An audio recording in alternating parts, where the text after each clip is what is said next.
Three, two, and one. We are live. Hi, everyone. I'm really excited to host Daniel Russell. If you're into creative AI, you should definitely check out Daniel's work. I really admire Daniel's uh, all the creative AI work he shares on Twitter and the scripts he shares. It really inspires how I can use some of those explorations in architecture and rest of the AI in explorations in creativity. So thanks a lot, Daniel, for your time for this interview. Yeah, thanks for having me, Meyer. Yeah. Happy to be here. Yeah. So Daniel, can you share us like highlights from your professional journey and out of all things you could do in life, why you got started with AI and what triggered you into the creative AI journey? Sure. Yeah. I had, so for the past, I guess, 7 years or so, I've been working as a software engineer at a fintech company, mostly web, just full stack web development in an innovation lab, uh, working on products that sort of the rest of the company didn't have time for. So weird stuff like blockchain and AI and whatnot. I had gotten really interested in the NLP models, especially when OpenAI released the GPT-2 and then GPT-3. I thought it was really exciting. Thought it immediately, I think, shifted my brain, like shifted my thinking in terms of like how much of what we humans think is creativity, or how much of we think our human only qualities can be expressed through these language models. Um, and so I started using some NLP stuff at work, getting a little bit into that, or a little bit familiar with that, and just at the start of this year, as I was sitting there waiting for OpenAI to release the full GPT-3 model or something, instead they released a new paper or a blog post for Clip and Dolly, and totally blew my mind. I think it blew everyone's minds who saw that. And a few days after that, there were folks like Ryan Murdoch who had figured out how to use Clip to generate images or guide the generation of images. And I started playing with it a little bit, joined some discords, got a little bit way too much into it, had a early midlife crisis, kind of felt like there was nothing else I could do but go down this path. Like it felt like if I tried to do anything else, I would be like wasting half my day, basically. So I just kept pursuing it. At first, I didn't know what I was doing. Just generating images, sort of trying to understand the scripts.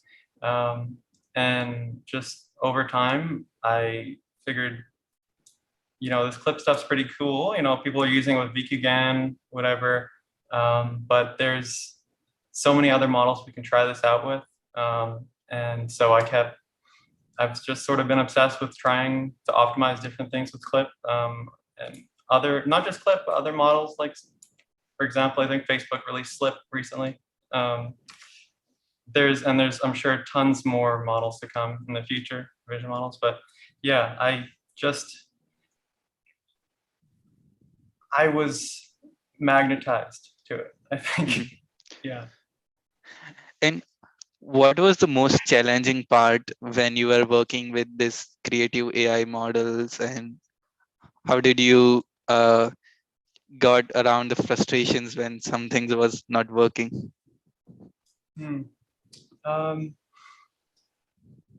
So there's always frustration. I guess from a straightforward point of view, like I got around my frustrations by I kept pushing until I would get the result I wanted. But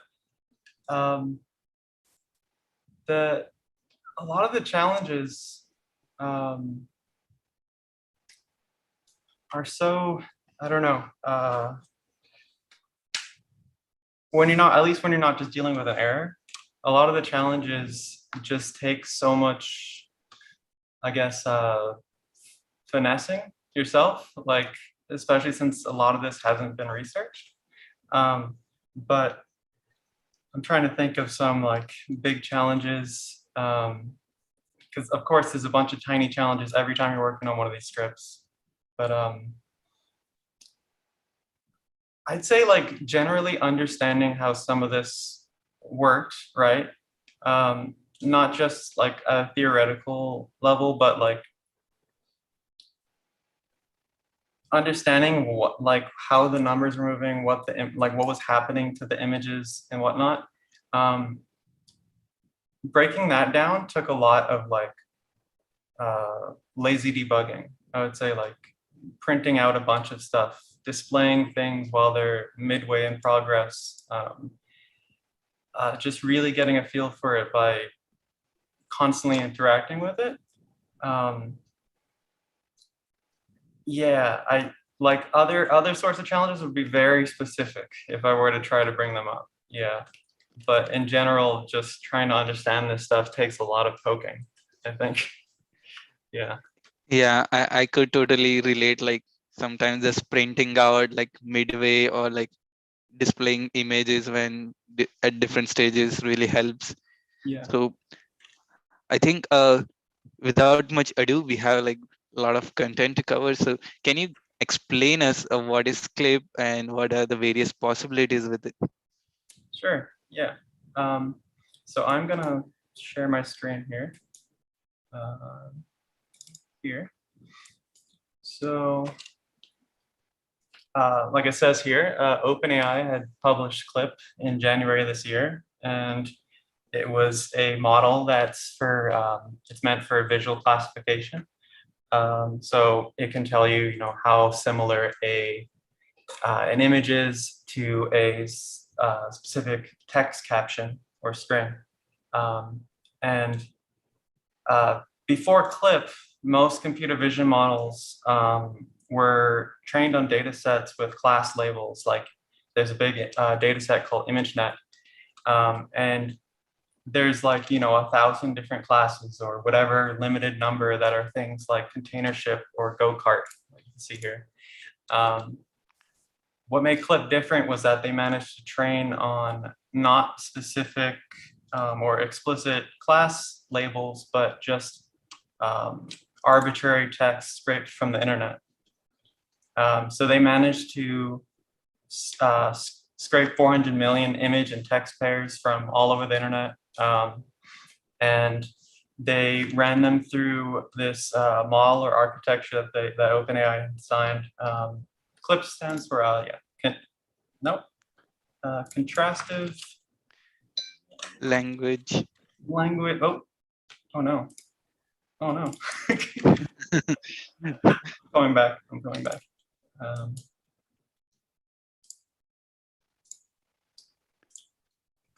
Yeah, contrastive language image pre-training.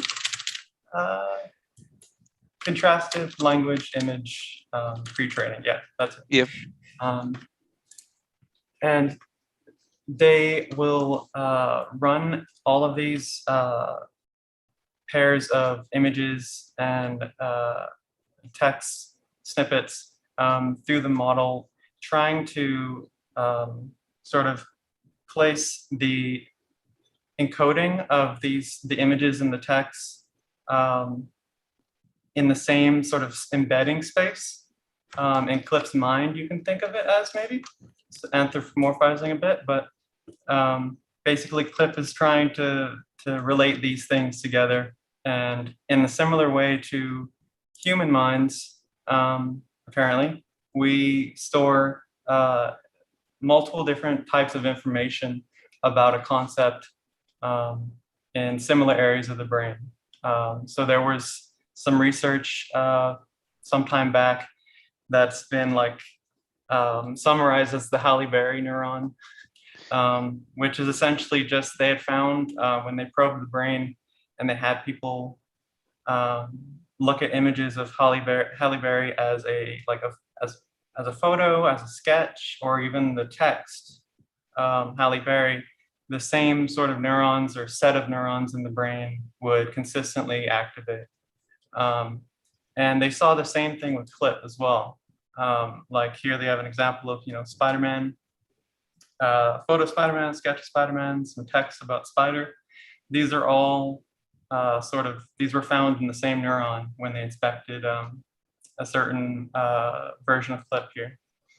You can see a more simple vision model here in Inception V1 where it doesn't show the same behavior,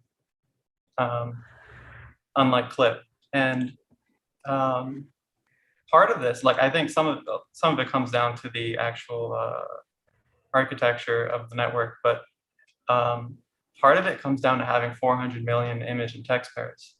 I think some folks have tried to retrain Clip from scratch on much less data, and they struggle to hit these same sort of results.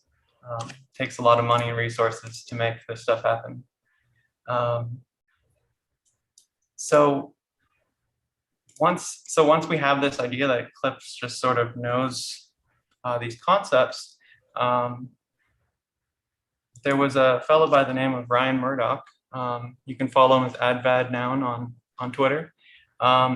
He had, within just a few days after Clip released, created a notebook called Deep Days, which combined a siren, which is a sort of I think it's a convolutional pattern network, and showed he had Clip look at an image that a newly initialized siren network output, and then had Clip compare the image to Helen of Troy. And based on that score of how close it was using an optimizer, a PyTorch optimizer, to optimize the weights of the siren network to output an image that was closer, according to Clip, that was closer to Helen of Troy. And after however many iterations, probably hundreds or thousands, this is what popped out. And that was, I guess, the start. And you could say before that, Ryan was standing on top of the shoulders of giants, not just OpenAI, but also I think Alex Mort. I don't want to butcher his last name, but the Deep Dream inventor, I believe, Alexander Morvintsev. This, I think, was the basis of all of this, using a vision model to guide images. Now we have a better vision model. Back then, Deep Dream was using very simple class-based vision models. So you'd say dog, you get a bunch of dogs. But now the possibilities are sort of endless, at least as endless as 400 million pairs can go. So soon after getting Clip hooked up to Siren for Deep Days, some other GANs had come out, some general adversarial networks. One of them was VQGAN. The project's also known as Taming Transformers for high resolution generations, I think. And you can see here sort of what it was made for was to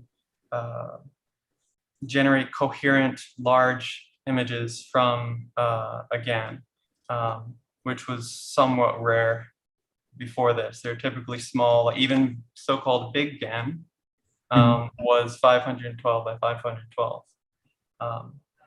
So soon after VQGAN released, like literally, I think again within just a few days, same as when Clip released, I think Ryan again had figured out how to guide VQGAN with it, and it was how to guide VQGAN with Clip, and it was very similar situation where, once again, VQGAN, randomly initialized, would output an image. You show that image to Clip. Clip tells you how close that image was to the text you were trying to go for. And then this Z latent vector, which is used for VQGAN, this vector changes with each iteration. And you decode that vector. So it's just a series of numbers. You decode that through VQGAN, get your output, and compare again, and just keep doing this over and over until you get towards an image. You can So basically, Clip is giving the direction for that noise so that it resembles to the text as much as possible. Right. Yeah. And to be clear, it's not like Clip is like actively involved in this process. It's like it's just giving you a score, and then the optimizer does the rest. And so here's an example of VQGAN and Clip. You can see it's a lot more detailed than some of the earlier method you saw here. This is a prompt for entering a portal into another realm. This is actually a snippet from a video that I think I have here, because there's a lot you can do with these methods, where like a lot of the early AI creative tools, I suppose, were very singular image based or focused. Whereas because Clip can help guide this stuff so well, you can do really cool stuff really cool animated stuff. So this was, I think, my first attempt, maybe, or the first thing I had released to the public. What you're going to see is Clip isn't only optimizing one image, but it's optimizing a series of images. So as each of these frames pass by, what's happening is I generate an image using the typical Clip and VQGAN method that I described before. And then between each frame that you're seeing here, the image was transformed in some way, like in a traditional way. So some of this was zooming, zooming into the image, zooming into the middle, or as you're going to see, some swirling. This was all done with traditional image manipulation libraries. But what's interesting is Clip seems to guide the image to still make sense. Like here you'll see it swirling, but like somehow it actually does look like a swirling portal. Like it's not just like there's an image and now it's being swirled. It's like at each step, the detail gets filled in a realistic, or maybe not realistic, but the way you would expect it to go, I guess. I have like two questions to clarify. So the text had a portal, and also the image post-processing or during the feed, you had like slurping or like some image manipulation. So it's like combined effect of text, like the Clip's vision of swirl also, and like which gets intensified with the image manipulation. Yeah. I'm sure if I didn't have, the fact that the prompt was saying that I'm entering a portal, managed to guide that towards something that you would expect for a spinning portal. Whereas if the prompt was something unrelated, like if it was unrelated, like flowers, a field of flowers, then you would definitely just have a swirling field of flowers that looked weird. But yeah, the combination of the prompt and the transformations is what made it work out. And to be clear, like through parts of this, I was changing the prompt. So you can see right at the end here, there's like a really abstract field of flowers.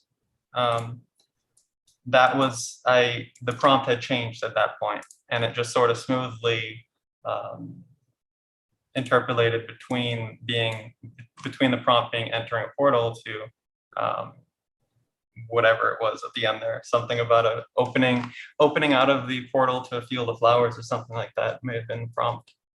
And if you can go back to the slide which had the architecture 7. So just to clarify, the input is a batch of images, and you, or it's Sort of. It's like it's one image, and then after this process completes, then I transform that image and stick it back into this process again. This process repeats. So for example, the initial prompt with the initial random vector generated an image, and then once you added like image manipulation and generated a set of images from one image which was guided by clip. And at what point you change the prompt? Because like if you just start training and let's say you have 10 frames, you start training, like how is the continuity ensured, and like can I have different prompts for 5 frames and different prompts for another 5 frames? Yeah, definitely. I had done it very manually in that video, but there's certainly ways that you can pre-schedule that sort of stuff, and it would just be a sort of outer loop, or a nested loop around this process, and what was I going to say? You can. No, yeah, I don't know what I was going to add there. But yeah, that's about it. Yeah. Got it. And so there are a lot of other models that you can. There's so much out there that you can guide with CLIP. This is an example of guiding a convolutional network. You can see how different the output is compared to the earlier models. Actually, it's somewhat similar to Deep Days, maybe, at least in terms of architecture as well. But this style that you're seeing here, this smoothness, will sort of, that was present in almost every result from this model. And it has its advantages and disadvantages. This actually is, so the difference between this and VQGAN, a big difference, is that VQGAN was pre-trained on a lot of data, on images. Yeah, pre-trained on a lot of images. And it learns to like recreate, or it learns to use the sort of textures and image knowledge that it had during pre-training to represent or recreate an input image. Whereas this here is a network that was completely randomly initialized with no pre-training. So this is what you're seeing is just pure CLIP's knowledge, I guess.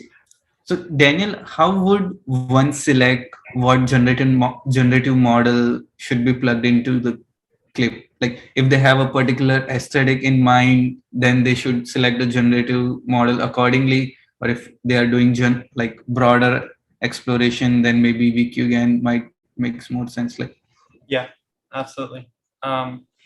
Yeah, something like VQGAN, especially a well-trained VQGAN, can cover a wide variety of styles and textures, especially if you're good at prompting it.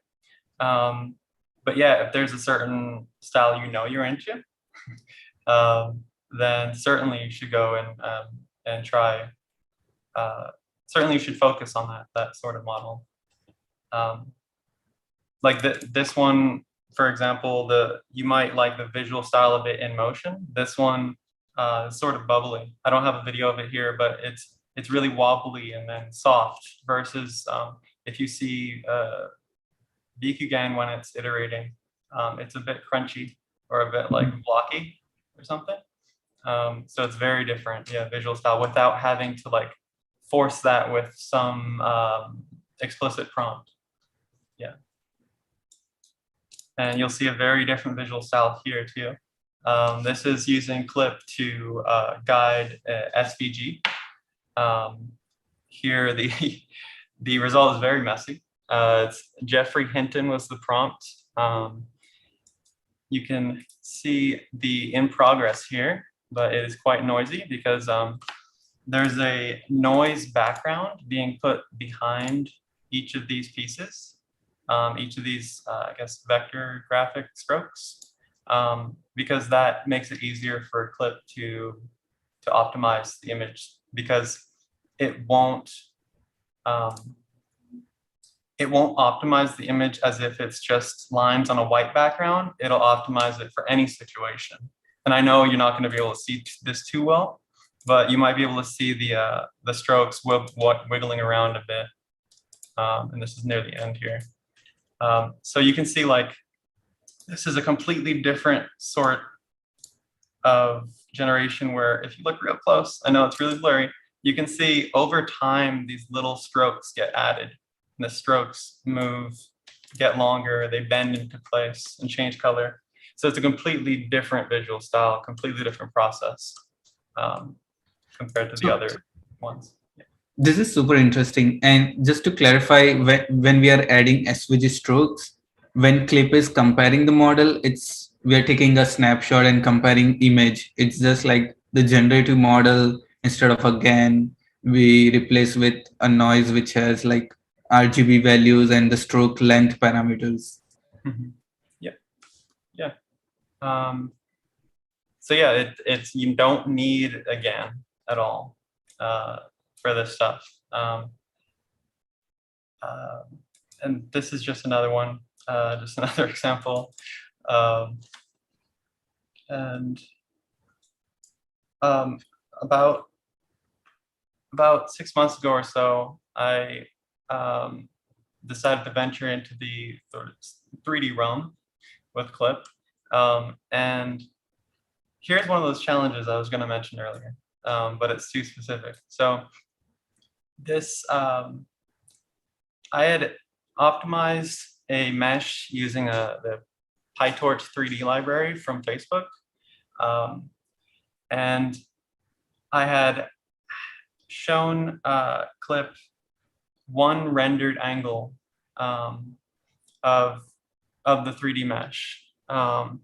And after iterating for a few hundred steps, it turned this ball, this starting sphere, into what's supposed to be an Obama sandwich, whatever that would mean.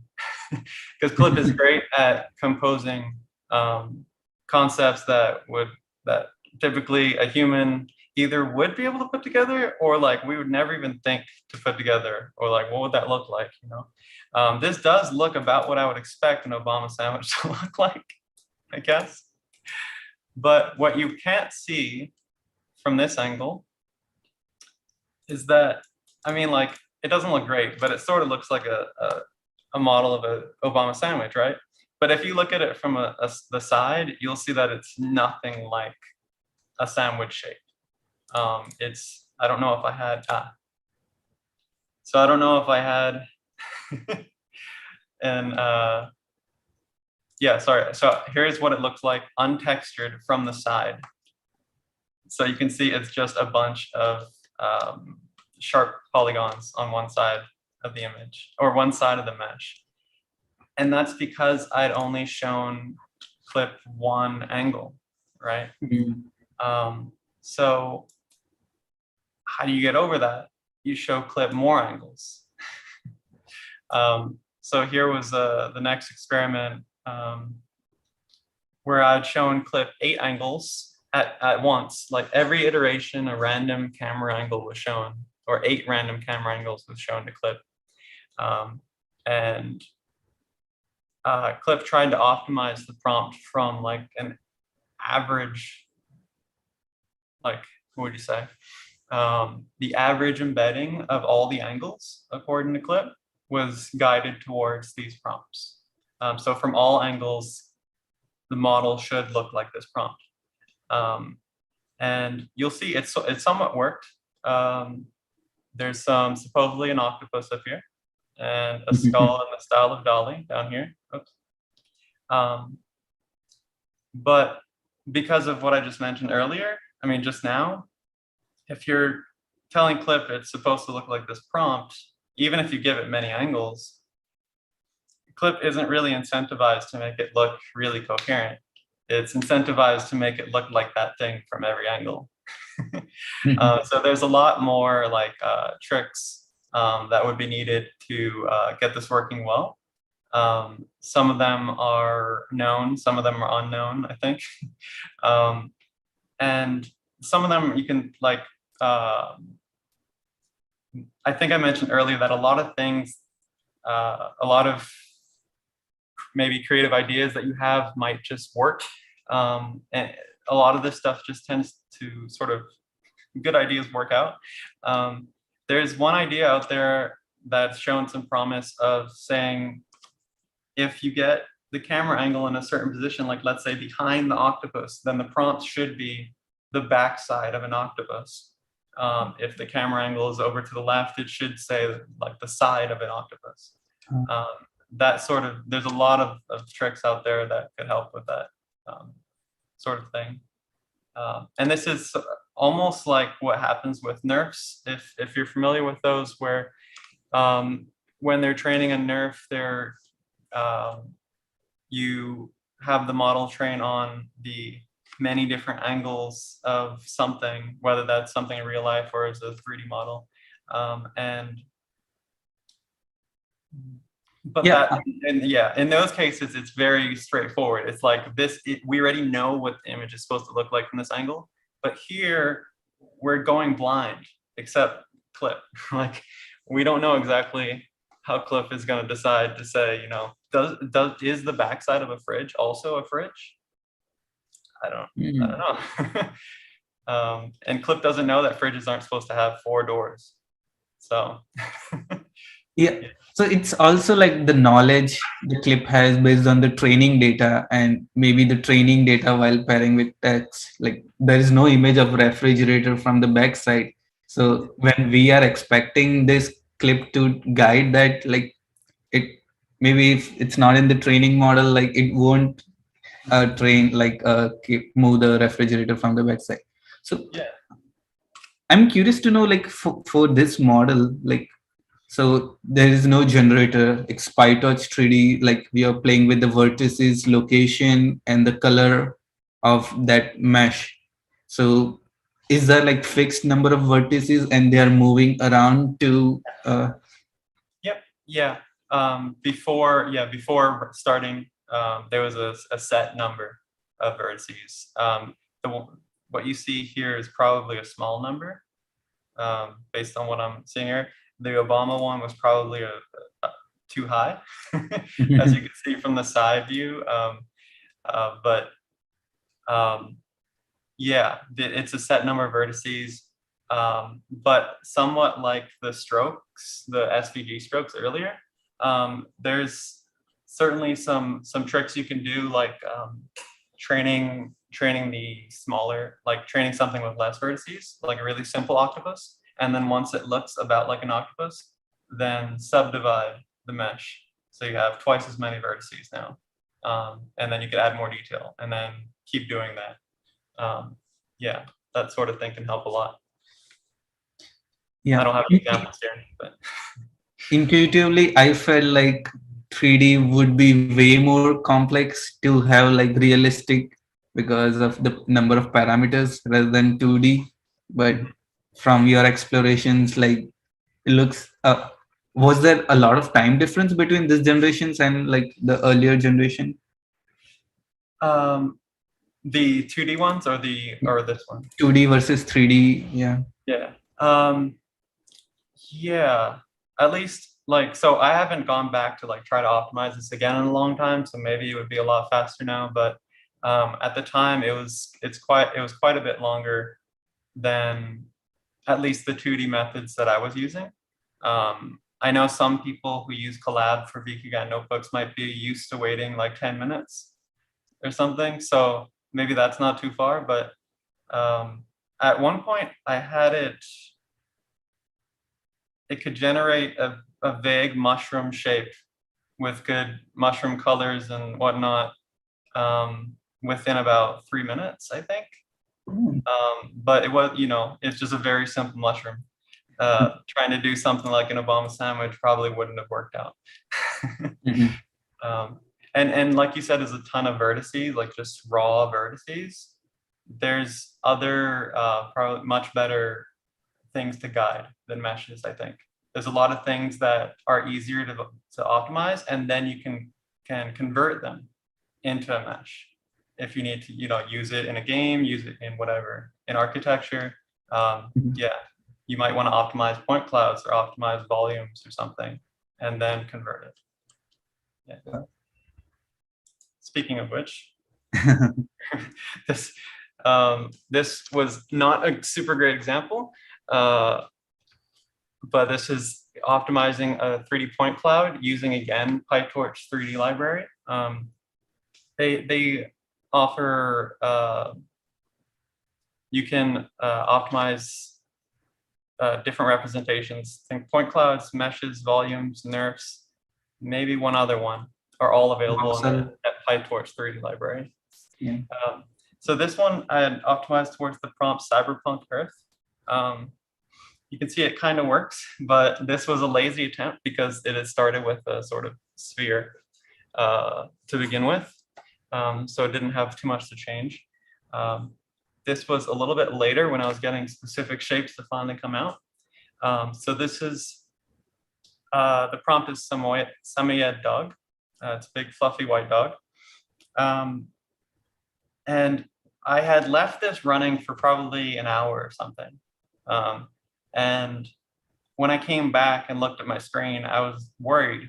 I thought, like, did I not set up the camera angles to rotate around it? Because this right here looks like it's all from the same angle, right? Yeah.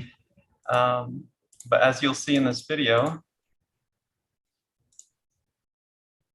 it created a sort of optical illusion where from every single angle, it looks almost exactly the same. And that's one of those things you're gonna have to fight against, since Clip was only meant to see 2D images. And part of that, I think it might have had something to do with the fact that it was running for a whole hour or whatever. So it just kept trying to optimize towards that one best view, I guess. Yeah.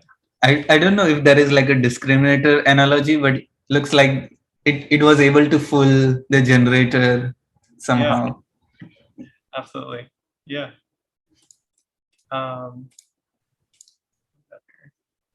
Okay. And then this, so there was a new model that had come out a few months back that this research team had sort of frozen. I believe they had frozen the clip. What do you call it? Encoders. They had frozen the weights of the clip text and image encoders, and had trained an audio recognition model or an audio embedding model an audio encoding model alongside Clip to try to place the embeddings of audio, text, and image in the similar space. And so that you can do things like, if you wanted, you could search across a body of audio clips by text without them ever being labeled before. You can search by images, like what should a cat make, what noise should a cat make, whatnot.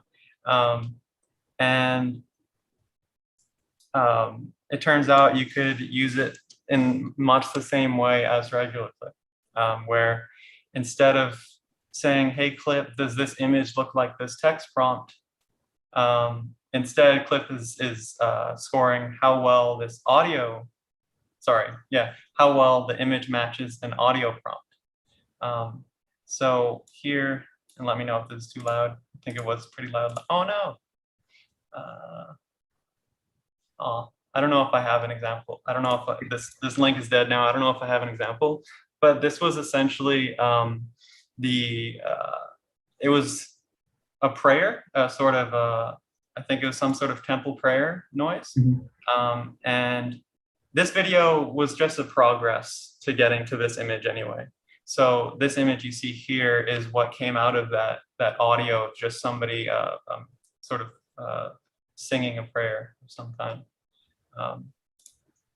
So each of the frequency is matched to the frame here. Somewhat, like it sort of understood that, yeah, I guess you could say it's a frequency. Yeah, that's probably what the vector information is.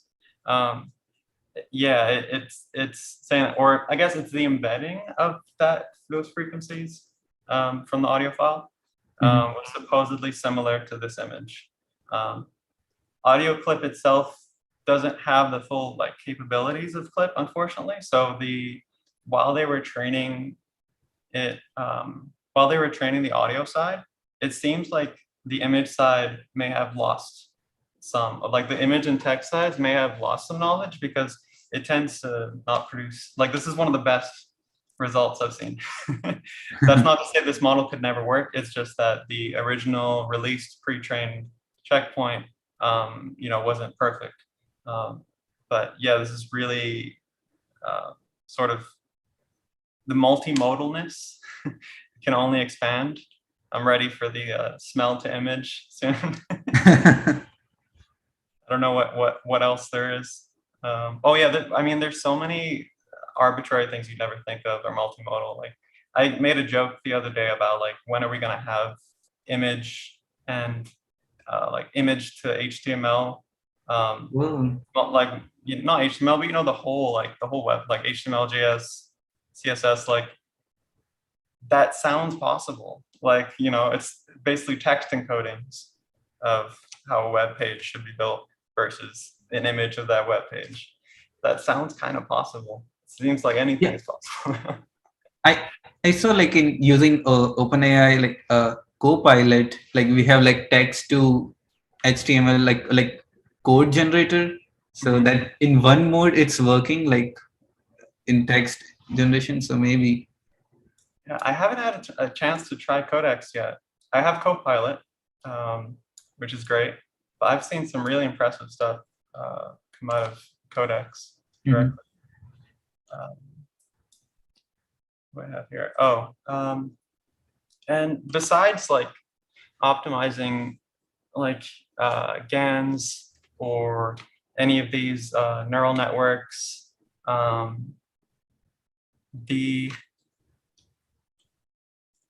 you can also just optimize plain old RGB, like just the pixel values. So instead of optimizing this Z vector of sort of arbitrary numbers that only DQGAN knows about and knows how to decode and encode, the tensor object being optimized here contains what you would expect for RGB values, like the 3 channels, and the numbers go between 0 and 1 to represent 0 to 255, whatever, of each color.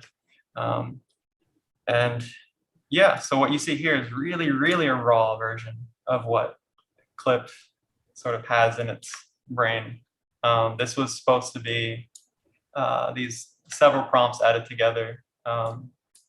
I should mention here, like something that's pretty interesting is you can have Clip go towards multiple prompts at the same time, or you can take the embedding of multiple text prompts and average them together.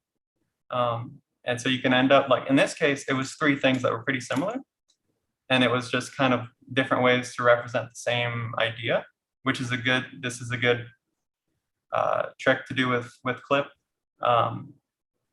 because it's sort of like, I don't know how, if you go look at the Clip blog from OpenAI, you would notice that, or sorry, not the Clip one, the Dolly blog from OpenAI, you would see examples where they have very repetitive text. Where is it? Like a pentagonal green clock, a green clock in the shape of a pentagon. For some reason, repeating those things can really help Clip, especially repeating things in several different ways. You can think of it in a basic way, like in a straightforward way of like, Clip may have never seen an image like that next to that very specific text prompt you have there. And it's not that Clip can approximate. It can approximate, but it sure helps to you know, give it more of a wide area, I guess, if you give it multiple prompts.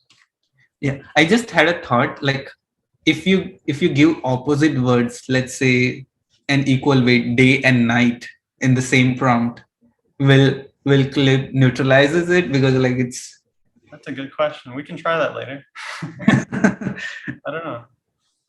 Yeah, day and night. I've certainly tried like contrasted like things that shouldn't make sense together, but I don't think I've ever tried something that straight up. I don't know what that would get you. I guess we'll find out. Maybe just dawn.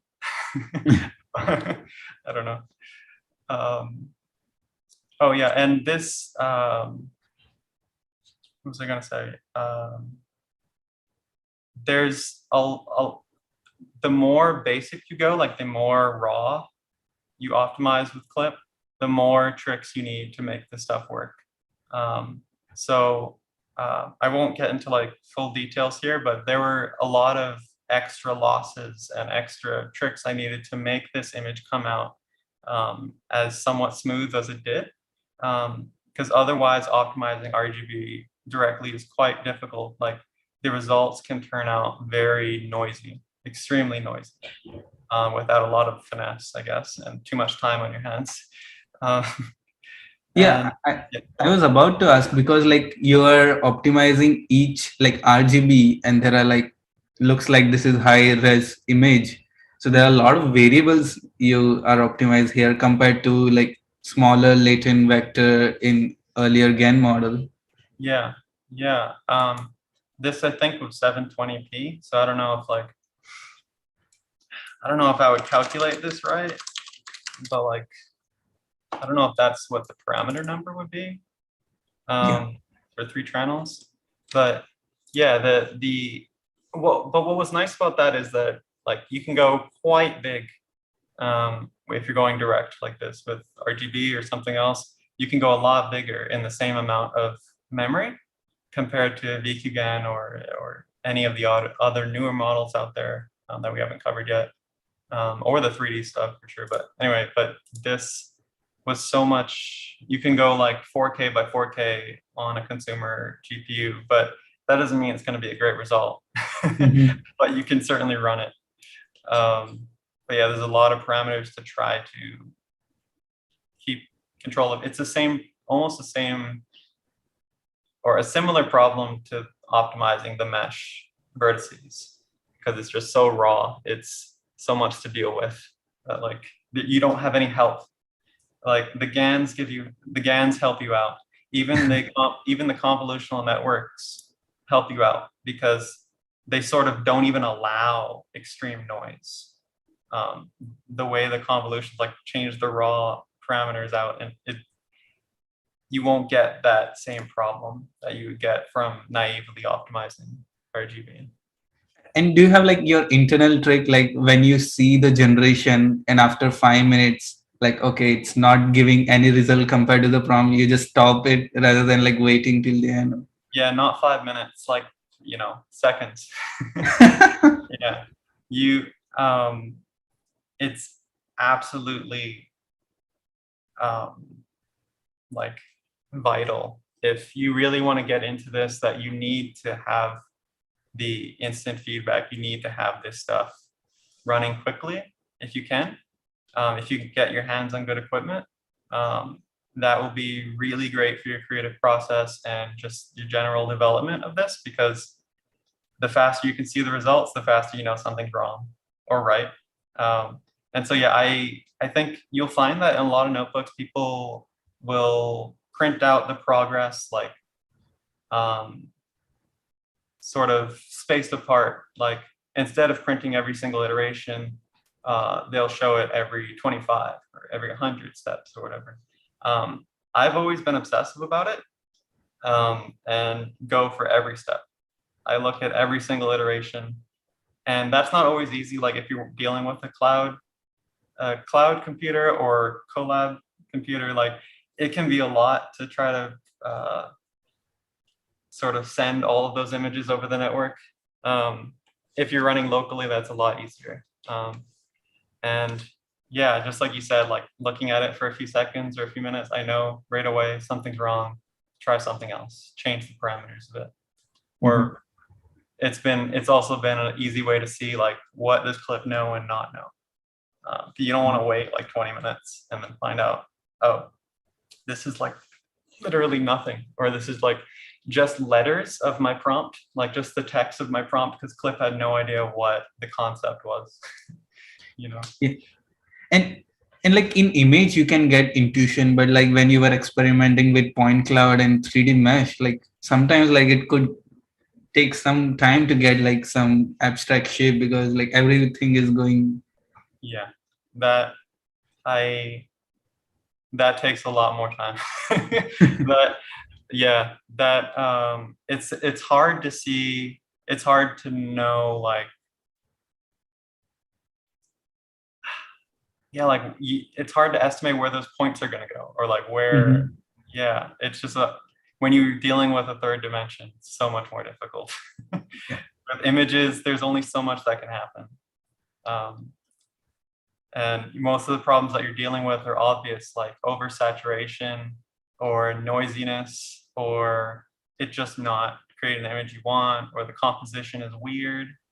You can usually tell that right away, and you can tell what direction it's going, whether it's going to keep going that way, but you don't really know where the 3D stuff is going most of the time. Yeah. And then down here, this was just further iterations on the direct raw RGB optimization, where I was trying to get Clip to generate pixel art, which is somewhat difficult because, for one, Clip was not trained to look at very small images.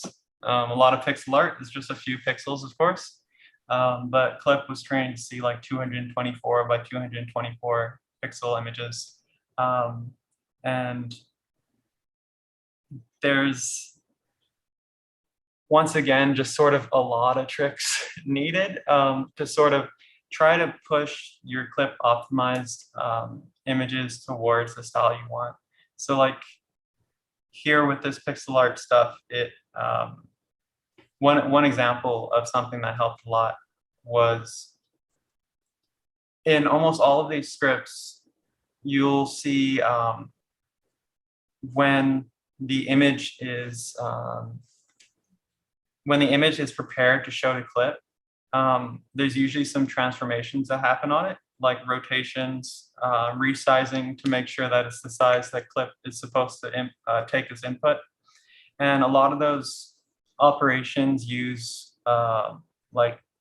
bilinear resizing, interpolation, whatever, which sort of keeps things smooth when you a bit smooth and blurry, kind of. So something that helped with generating pixel art was using the nearest neighbor interpolation, which, if you're not familiar, you can see that this image over here has these big blocks, right? Those aren't really 1 pixel each. Those are like, I think this was blown up like 4 times. So you can see that each of those, dots is actually like, 4 pixels. If I had expanded this with bilinear interpolation, it would be probably really smooth. But instead, it's very blocky, and that's what we want to show Clip.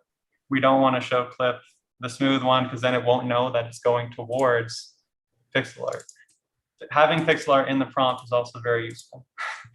Very helpful.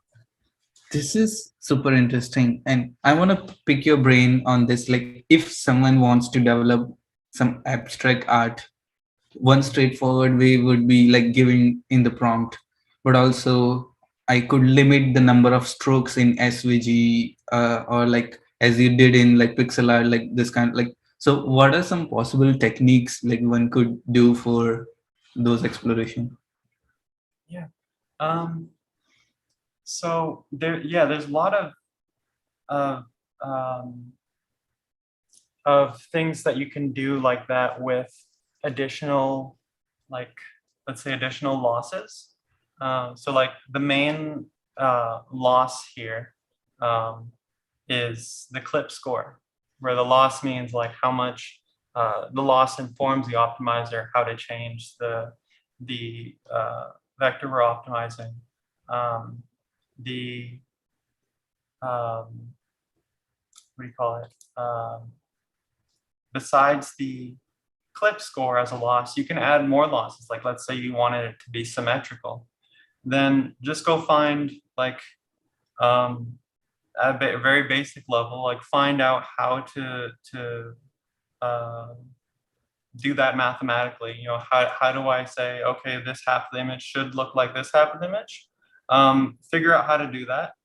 It's some pretty simple math, and add that as a loss alongside your clip score, and you'll find like you could not only can you like add a feature like that, you can weigh that loss negatively, positively on a range and get sort of more fine-grained to exactly what you're trying to get. Because maybe you don't want fully symmetric, you know, maybe you want it to be, you know, naturally symmetric. So you'd have the weight a little bit lower or something. You can do things like restricting the color palette. That one I think really changes the style of things. You can enforce things like, let's say how here I was using the nearest neighbor interpolation to make sure that it stays blocky. If you wanted something really smooth, you might show clip, like, or you might blur the image before you show clip or something like that. Lots of little things like that can help out. Yeah. You could also like potentially in between each iteration do something to the image, you know, whatever that might be. There could be so many things, I guess. Okay. And let's say if I want to make a tool which is Picasso style art generator, how would I proceed that? Will I like restrict the training or fine tuning of clip on images of Picasso, or like or the generator I should play with, or how would you go about that? That's a good question. So I don't think there hasn't been a lot of like, at least within the community, there hasn't been a lot of clip fine tuning or training, mostly because, well, for one, like clip is already pretty great, but training one from scratch, it's a lot of work. Fine tuning it. I think the problem was there was no official code from OpenAI on how to fine tune, and later on people released code on how to do it. But that is an interesting way to like incorporate new information into clips embedding space. Of course, you wouldn't do it for like, what did you say? What artist did you say? Picasso. Yeah, like of course clip already knows Picasso, but let's say you wanted to do like a custom project for a contemporary music artist, right? And you know that clip doesn't know that music artist because they really got popular in like 2020. And clip's data set was collected up until like, I think the end of 2019. So you might want to try collecting a bunch of images of that musical artist and text prompts to go along with it. It'd probably be good not to just have like, you know, Picasso, Picasso, Picasso as the text prompt. Maybe it would be good to have something a little bit more specific. And yeah, I haven't tried it myself, but you can go down that path and add some new information. What might be easier is, like you said, you could pre-train the generative model on something specific, and that is a lot more likely to like get you where you want to go. For like, let's say it was Picasso, you know, Clip knows Picasso, but if you were to train a generative model to only know how to represent Picasso material, then it's going to come out a lot better, even when you're not trying to prompt for Picasso. So like, one thing I didn't have here in this presentation, because I hadn't worked with it too much myself, was optimizing Stalgan with Clip. So if anybody's not familiar, Stalgan is a project from NVIDIA, and it generates very realistic faces. and well, not just faces, that's just one of the common models, one of the common pre-trained checkpoints. So you could optimize StyleGAN with CLIP.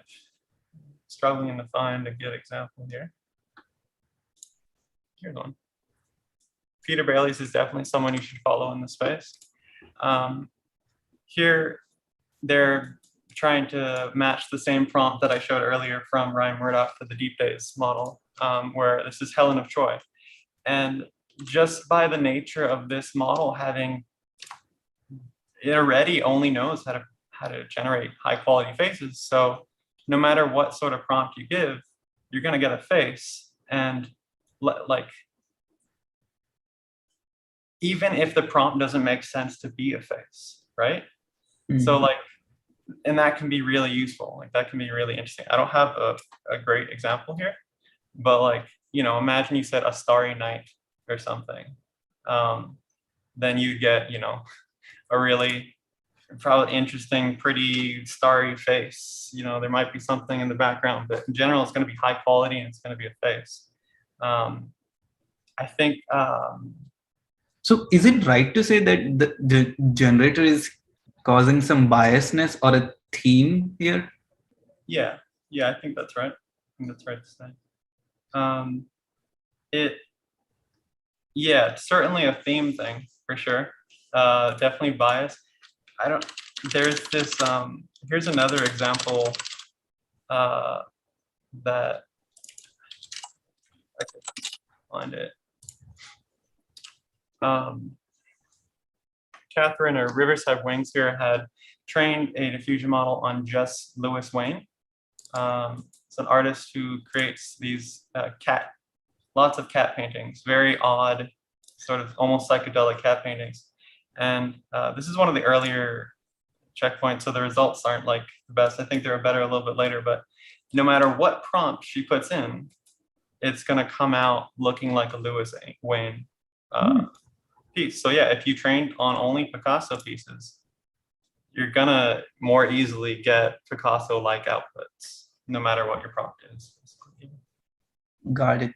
This is like quite insightful. And just to conclude on this aspect, we saw CLIP, and basically you could use CLIP and plug it with any generative model. And we saw starting from with Ryan's work, and then like with GAN, with diffusion models, with point cloud, with 3D mesh, with RGB pixels, with audio. And since this is multi-model, we could also use CLIP and feed images and get audio to get other possibilities.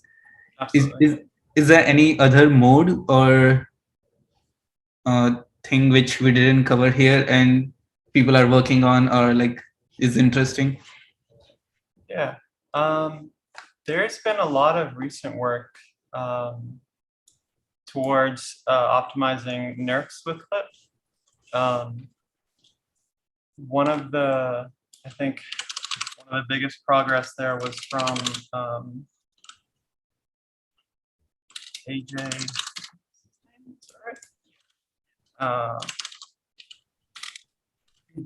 Published a paper recently called Dream Fields, which was guiding a NERF with CLIP in a similar way to what I did with the meshes. Hi there. They had shown CLIP multiple angles of the thing being rendered, of the thing being optimized, and made it match the prompt. And they had a lot of extra tricks to make sure that the shape stayed like a nice solid small shape, and it didn't just explode into a bunch of, you know, voluminous, I don't know, clouds. It didn't get too small, it didn't expand out to nothing. And part of what makes this easier is, like, as I was explaining earlier, vertices are sort of too raw to try to optimize. Not that you couldn't, it's just it's really difficult. But NERFs are sort of the neural representation is a bit more forgiving. Sort of, I think might be a good way to explain it. And there's been some other similar work that's in progress now. Other things.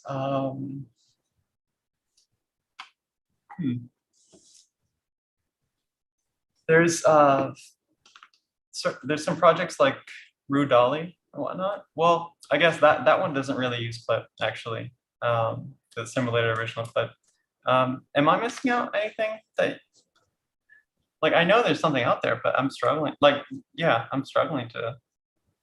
We covered like if we covered vector, like strokes. We covered image diffusion. There's a lot of, and there's a lot more. I mean, and what I'm going to show later is a network called Deep Image Prior, which is, it's a, but I think it's called a skip connection network that was made for sort of image restoration.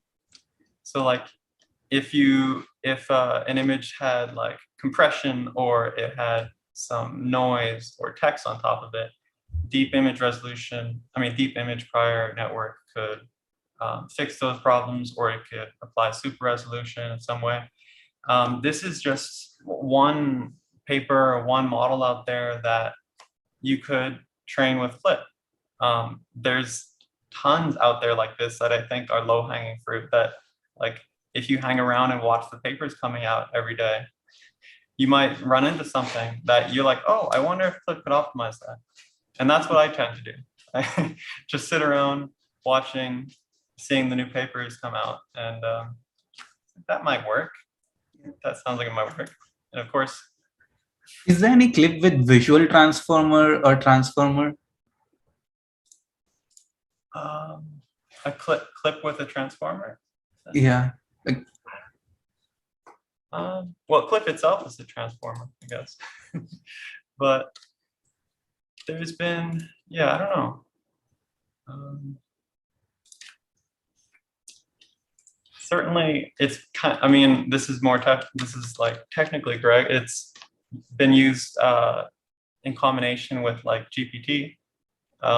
That's certainly a text transformer, at least, to bias a caption towards like, yeah, that's something I didn't cover actually. That going the other way, image to text, super cool stuff. You can describe something without having any captions to choose from. In fact, like Clip was originally meant to, you would provide it with the captions, you provide it with the text labels that you want to compare it with. These captioning methods sort of do the opposite of the text to image trick, where you can optimize text to be similar to the image. And some of these projects have not just used that raw info from Clip, but gave that info to a GPT style text generation network that like it takes into account that Clip embedding when it's generating a natural sounding piece of text. Yeah. I just had a thought, what if like Clip is plugged into some auto-regressive model, and from one text it's generating the whole movie out of it, like progressively. Yeah. I'm sure it's on the way. I'm sure. I'm sure anything that people are guessing about today is gonna be here a year from now at least. I saw one of your tweet or you retweeted like about attention in Clip. Someone was able to visualize the attention, which was very cool. Yeah. That's something that's more like, breaking down into the Clip transformer, I think. The outputs, like I think they dive into one of the final layers before, like one of the final layers of the visual transformer before it gets to the end of the process. And at that stage, you can see sort of what parts of the image, I think it's called like grad cam or something like that, where you can tell which parts of the image were the most important, the ones that drew the attention of the transformer. That stuff's super cool. I've done I had done similar work, but not for like raw finding the attention, but instead like sometimes it would do that, but sometimes it would change an image to like match the prompt in a way you wouldn't expect. The thing that I was doing was optimizing the transparency to show like if I had if I was optimizing towards zebra for this image here, you would see everything else disappear away, and then you'd see only the zebra here, for example. But I was finding that sometimes when Clip couldn't find the thing, it would just make it up. So like if I had asked for a hamburger that's clearly not here, it would sort of erase enough things in the image to make the outline of a hamburger like out of nothing. Yeah, because I know like you could also give negative prompts in Clip. So I was wondering if we have this zebra image, can I add like remove strips from the, and it will just give me a zebra? Like, is it that? Yeah, I get like if you had an image of a horse too, like if you had this is not exactly what you're saying, but if you had an image of a horse and you gave it a prompt of zebra, then it would probably erase lines in the horse or something. But if you were saying like, or if you took this image and instead of zebra optimized towards horse, that might erase the lines kind of and try to make it one solid block. I don't know. Clip is unpredictable, but that's also what makes it great in some ways, at least for producing stuff, I guess. Okay. I think we could move into the final segment. Okay. Yeah. So I'm going to cover this notebook, Quick Clip Guided Diffusion, which is based on a notebook from Catherine Croson, also known as Rivers Have Wings on Twitter. She had followed up on work from OpenAI, where they had implemented something called guided diffusion, where they trained a model on, I'm going to sort of butcher this, but they trained a model on by starting with a clean image and adding a little bit of noise in each step. And the model was supposed to predict like how much noise, what the difference of the noise was between the previous step and the current step. Like how much it was supposed to predict the noise that was added. And then when you train this model long enough on a wide variety of images, you end up with something that can start on the other side. You can start with noise and then predict the noise that would need to be added or subtracted to go towards a clean image. And they, at the time of releasing this, I believe they have something in this paper that says something like, we're releasing this model because we're not sure if it's possible, or we're not, it is difficult to use for image generation or something. And so of course, that gives a lot of motivation to people like Catherine and myself to be like, I don't know, it might work. And so I think it was pretty quickly after that she had gotten to working with Clip. Previously, like it was mostly for generating a specific class or unconditional generation of whatever data set they had trained it on. So like this Elson bedroom data set, for example, here, that's just a big data set with a ton of bedroom images and hotel bedrooms. And so if you use that unconditionally without Clip, you would just get a very nice, really realistic photo of a bedroom that you didn't guide with anything. It's just random, but it's going to look realistic like any of these.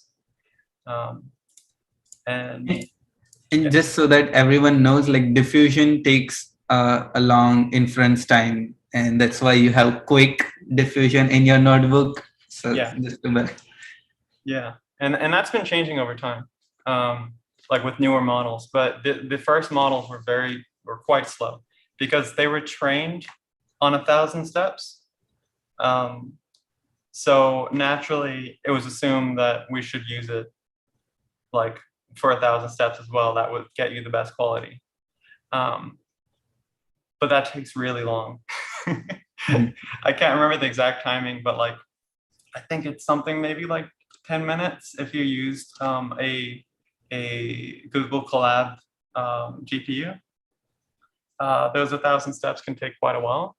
So but the results from diffusion are what can be quite realistic, or it can really well like it can generate things that are very similar to the quality and content of the training material without overfitting. And so I wanted to try to get the best of both worlds whenever that's possible. So I wanted to keep as much quality while also drawing down the number of steps from 1,000. You could just go straight ahead and reduce the number of steps, but you're going to just get worse quality. So you need to sort of stick in some tricks, I guess. So I'm going to walk through this notebook. It's a little bit messy and there's some stuff in here that's not important anymore, but I'll just try to gloss over those. Yeah, I don't need to cover this stuff. Here you can see imports Torch and PyTorch library, very important for any of these models, any of these notebooks. A few of them use a different framework for machine learning called JAX, but for the most part, a lot of this stuff is in PyTorch. And the first thing that happens here is it'll print out what GPU Colab gave you, because you want to make sure you have one for one, and that at least there's many different GPUs that Colab can provide you, or a handful, and based on the model name, you'll know if you're going to have a slow time or a faster time, a good time or a bad time. So this just sets up, it's downloading the diffusion model checkpoint files, which are pretty big, and cloning CLIP and Catherine's guided diffusion fork of OpenAI's guided diffusion repo. And this is just a ton of imports, not really important to cover. This here is just some code to produce a sort of natural noise called Perlin noise. It's often used in like the, I think the graphics industry and the game industry for sort of natural, like if you wanted to, for example, procedurally generate a mountain range, you would use Perlin noise because it's sort of, I don't know, kind of natural looking. So this is code to produce some Perlin noise. That is an option if you want to start with that instead of whatever the typical noise, the Gaussian noise, I think it is. So this is like the starting point for Z vector. Yeah, yeah. Or I don't know if it's called Z vector in diffusion, but basically yes, yeah. Where is it? So I mean, all of this stuff isn't too important. Anything here? This is one of the most important parts. So this class, make cutouts,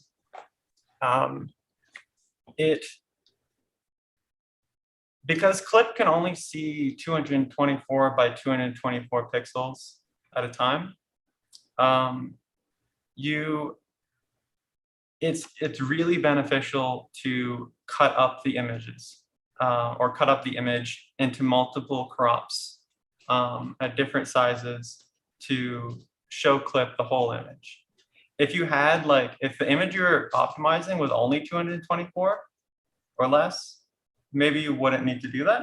But if you're generating above 224, it's really helpful for you to take multiple crops. And I think this may have been pioneered by Ryan in the Big Sleep notebooks, which was optimizing BigGAN. Because BigGAN was at 512 by 512, but if you optimize it with just resizing that to 224, you're going to end up just sort of blurrier results than you would have if you had gotten a closer shot. So this code here is doing a bunch of somewhat randomly sized cuts all across the canvas of the image. And up here, you can see these are torch vision augmentations. You'll see these or Cornea is another library versus torch vision that will apply transformations to your image. So like let's say here, there's random horizontal flip. That one's pretty clear. 50% of the time, it's gonna flip that crop of the image. So like these augmentations here get applied here on each individual crop or cutout. So for each individual crop, it's going to be randomly flipped. It's going to random affine here really means rotate. There's other things you can do with affine, but often when you see that, it means rotation. So this is a 15-degree rotation, or I think it'll go between like, you know, -15 to 15 or something like that. It'll wobble at random amounts between that value. Random perspective will sort of take, I'm going to show these later when I cover the next notebook. But yeah, just basically covering here, random perspective will just sort of take the image and put it at an angle, like in almost 3D space, in like pseudo 3D space. It'll perspective warp it, I guess. And color jitter will make it so each individual cutout looks a little bit different in color. And random grayscale will apply grayscale once in a while. So these are useful for different reasons. So in general, augmentations are something that I think really hit the scene, I don't know how many years ago, when it came to machine learning, training machine learning models. I think Stalgan Ada was really one that like, I think brought it out to the zeitgeist or whatever, where adaptive discriminator augmentation, basically, they found that instead of training like Stalgan on, you know, hundreds of thousands of images or whatever, you could take your data set of 1,000 images and augment it in similar ways that you're seeing here, where it's like rotations, stretching, colors, all sorts of stuff, contrast. And they were able to, you know, match the same quality as if they had used a huge data set. And those same gains can be seen with these sorts of models, where if we trained without these augmentations for the same amount of steps, the results are going to just be straight up worse in different ways, but just generally straight up worse. Like, I'll see if I can show something later, but it's really important that CLIP sees these images from different angles, different perturbation, that word's so weird, but different like augmentations to the image. So it doesn't get like sort of stuck. So what I mean by that is like CLIP, if you don't cut an image or augment it, it can generate an adversarial image that like satisfies itself, but it doesn't look like that to us, right? Like if you told it to draw a cat and you didn't augment anything you were showing, then you might end up with noise that only CLIP sees as a cat. Daniel, I had a doubt. So if you're making cutout and then we are like flipping it at perspective, it might lose the continuity. Like if there is a face and half of my face is flipped, like it's losing the knowledge like which was gained in continuity. That's a really good like question, or like, yeah, that I don't know if it's like, because this stuff is so new, I don't know if it's been like researched to the point that we could say that like anybody really has a good idea of how that all turns out. But in general, I think the fact that you take so many cutouts, and that the process that these augmentations are randomized each time, not only for each cutout, but each iteration, they're also different. So CLIP isn't just seeing it like at an angle all the time. It's this sort of average of almost like you can consider it noisy data. Yeah, noisy data, but it's not just data that has some noise on it, but like all kinds of noise, all kinds of different rotations and flips and everything. And it generally works out. Like I know what you're concerned about, like and I don't have a clear answer on that yet. Like I don't know why that works out, other than noisy. There's noisy data and it figures it out on average. Yeah. And so that's all that happens here. It comes in, the input here is the image. The image gets cut up this many times. Cut n is just the number of cuts or crops. And so I think we're probably using something like 16 in this notebook by default. So it's gonna cut that image into 16 subparts, some cutouts, and then augment them, and then resize them to, this should really be called like clip size. This is the size, this is like 224. This is what CLIP expects to see. So yeah, so cut it out, augment it, resize it to the right size for CLIP, and then return it. And let me actually scroll down to where that happened, and I'll go back up a bit, but you can see where that cutouts class gets called here, where it's x in is sort of I believe it's the noised, it's the current predicted image plus I think noise on top of it, this iteration's noise. And you'll see here there's an add 1 divide by 2 before it gets passed into the make cutouts function, because the outputs of the fusion model are between -1 and 1, not between 0 and 1. And you'll see that with a few different models, not all of them, but a few different things. Like I think VQGAN is like that as well. But then confusingly, like one of the VQGAN models is not like that. Like one of them is 0 to 1 and one of them is -1 to 1. But yeah, adding 1 will normalize it to between 0 and 1, which is like what we expect for images to be displayed. And then after that, it's cut out.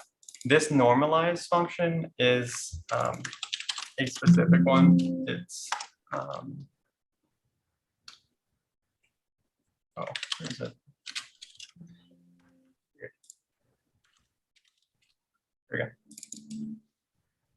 That normalize that I was calling is a specific sort of standard deviation and mean for the data set that CLIP was trained on. So whenever you show an image to CLIP, you need to run it through this normalization. Otherwise, like you'll see some oddities with color. Just, yeah, things will be maybe a little bit like pinker and greener, if I remember right. Yeah, kind of odd. So it gets, where are we? So it gets cut out. It gets cut out, normalized, and now it's in this clip in variable. Clip in gets sent to the clip models encode image function. And out comes the image embeds. And what's some of this you can like mostly ignore. This is just sort of reshaping of the tensor to match some other shapes that held the like prompts and the weights of those prompts, because you can weigh things in different amounts so that some prompts have more value or more precedence than others. But this line right here is where there's a distance lost between the image embeds that you just encoded from CLIP and the target embeds, which are defined, those just contain the prompts that you're trying to match. And then the next line is really, this isn't something that you'll find like in all these notebooks. This is for a specific scenario that allows us to run multiple rounds of cuts while saving memory. Like we can do, like, let's say 4 times the amount of cuts by splitting it up 4 times. So if you wanted to do 32 cuts, but you didn't have the memory for it on your hardware, you could do 8 cuts 4 times. And what this line is doing is accumulating the gradient each time. So this is like adding the loss to this variable that later is used to store the like final gradient value that gets, that gradient value is what informs the diffusion model, whether it's on the right path. This notebook, unlike a lot of other CLIP guided notebooks, you won't find an optimizer, a PyTorch optimizer like Atom or anything. It uses AutoGrad, sort of built-in, a sort of built-in PyTorch, I guess optimizer, I don't know. But that you won't really see this in other notebooks. Just pointing that out. It's kind of not unique, but unusual. So after the cuts are made and we have the encoding, we have the loss between the distance between the image embeds and our target prompt. Here come the other losses. So I mentioned like you don't have to rely on just clip loss. If you have some specific style in mind or something that you need to optimize for, you can apply additional losses. So this first one here is TV loss, which is total variation loss. And it's a, this can sort of prevent the overly noisy or like, I call it like crusty look to an image when it's just like really grainy. Yeah, really grainy or noisy. Total variation loss can sort of smooth things out. And you can like, one, like, I don't know if this will really help anybody imagine, but like if you had really high TV loss on something that you're optimizing, you would end up like really, really high. You would end up with something that's like super smooth. There might be something in the middle. Like let's say it was a portrait of a person and there'd be somebody in the middle. And the background might be like super smooth and like an average of brown, sort of like this light brown, because it's this, it's minimizing the amount of variation, if I recall correctly. Like the pixels next to each other shouldn't be that different from each other, I think is how what it calculates. So yeah. Right now we don't have any text embedding or not even connection to generators. So are this like, this loss are on image itself so that it's like smooth, right? Like it's not like comparing with the output yet. Yeah, or like it's not, it doesn't care about what clip thinks, at least. It's just only on the image itself. Yeah. And there's some, there's a loss here that tries to keep the values within a same range here. So within the -1 to 1, essentially.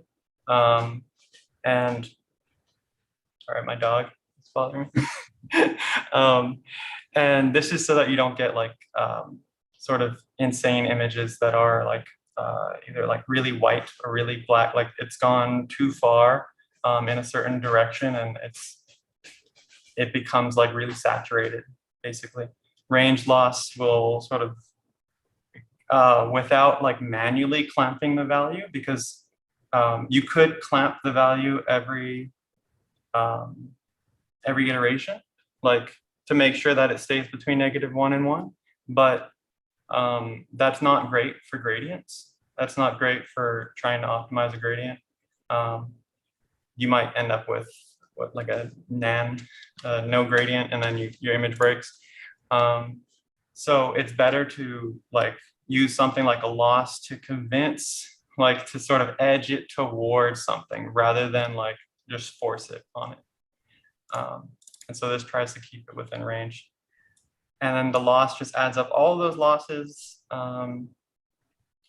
like the TV loss, the range loss, the stat losses, and then those all get added together sort of to the clip loss from earlier.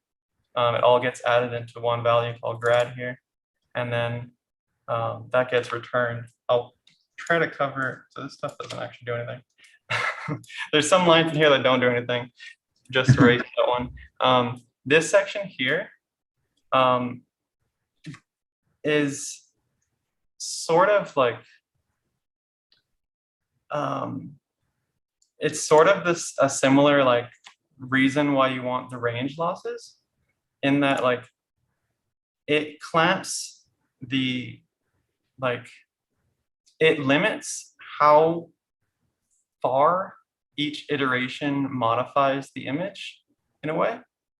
It limits it, it restricts it, not just modifies it. Like it makes it so that there is an upper limit on how much can change, like how large the gradient value can be that gets sent back to the diffusion model for the next step. Kind of rate of learning. Yeah, essentially, it's sort of like learning rate. Yeah, we don't have an optimizer here, so this is sort of like equivalent. And you like, what this allows you to do is use a higher clip guidance scale, like be more forceful about how much you want the image to look like your prompt, without having it go crazy and explode into a terrible oversaturated image, because it'll make a jump, a step that's too big. It'll maybe suddenly become like thick white and black and red lines, for example, that might represent the shape of the thing you're going for. But then in the next steps, it never really gets better. It sort of went too far. And part of that is like, I mean, that's a general problem, but part of that is related to how it seems like diffusion does not do well with solid colors. And what I mean by not do well is like, if there's a solid area of color and not much detail, it's not going to change really through the next iterations. And that the same is true if you use an init image. If you started with an image and it had solid blocky areas, it's probably not going to change much. So if you use like a black and white silhouette, well, you know what a black and white silhouette looks like? Yeah. Use a black and white silhouette, it's going to generally stay like that for the most part, because there's nothing to diffuse, I guess. There's nothing to denoise at that point. So that this helps with that for sure. And the higher you have this, the lower you have this clamp max value, which I have in like the settings cell down lower. The lower you have this, the like, I guess, more restricted it is, the lower this value is. And I don't know if this is really accurate, but I've explained it before to somebody as like, the difference between like, let's say a clip score of 1,000 and not having this versus a clip score of like 10,000 and having this is like, without this and your clip score of 1,000 or your clip guidance scale of 1,000, you like open the window and you're yelling out of the window for like a minute or whatever, versus with a very high clip score and this clamping, Clip gets a chance to like raise that window and yell as loud as it can, and then shut it before it's like, I don't know, before it disturbs the whole neighborhood.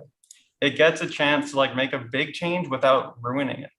Like it's like a burst, like a burst of energy, you know, without a sustained explosion or something. So that's sort of how you can think of it. So if you ever want to experiment with like with that, like if you want to raise the clip guidance, you probably want to lower the clamp max. So, what else we got here? There's like technically two different kinds of diffusion. Well, there's several kinds now, but here in this notebook, you'll see something referencing DDIM, which is it's an alternative way of diffusing or denoising images. I don't remember what it stands for. Denoising diffusion implicit models.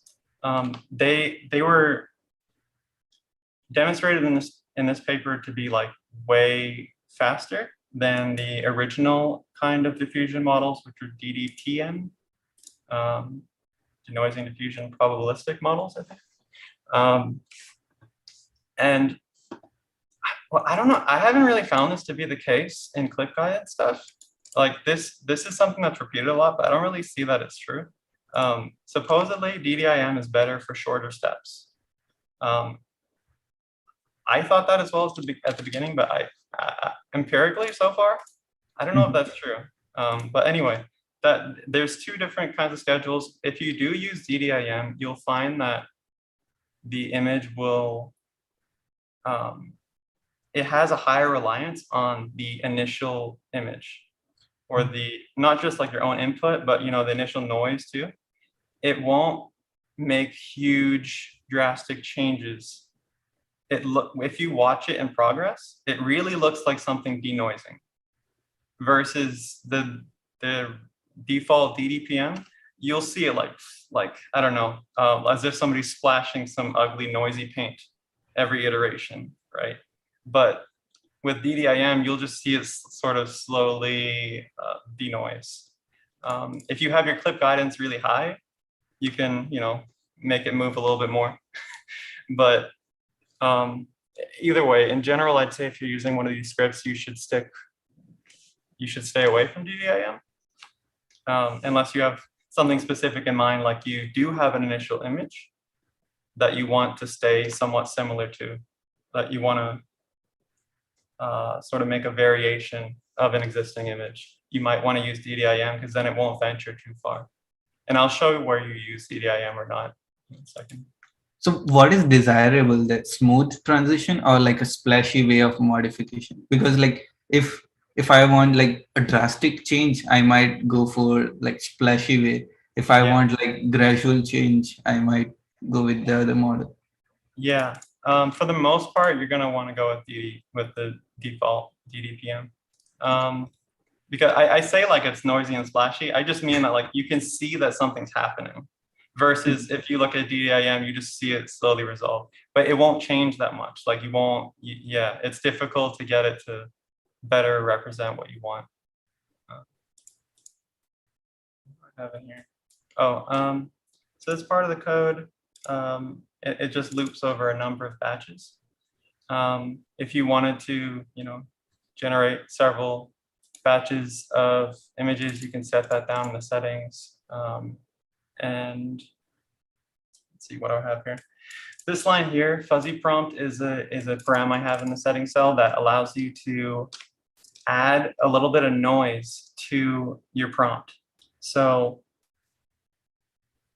like I was explaining earlier, you might have something that's too specific, and Clip, I mean, can approximate it, but it's sort of, it's not in a good space in Clip's embedding space, and you might not get something good out of it. But what this fuzzy prompt is supposed to do is it takes your target embeddings and it just adds some normal distributed Gaussian noise on top of it. So you have like almost like a wider, it's almost like you expanded that field of what that text prompt could be. And it changes with each batch. I have it set here too. So you can make sure, like what this can also do is make it so that each batch of images, or even if you're not, even outside of the context of batches, it can make it so that each image, if you did the same prompt over and over and over, there would be more variety. Like there's already variety. If you're not familiar with clip guided generation, text prompts don't always produce the same image, except in very like specific models if you do a lot to like make it deterministic. But even then, changing the seed will give you a different image. But doing this can make it even more variety, like can add even more variety to each image. And this just sets up the sampling function that that you call. This is the diffusion model sampling function.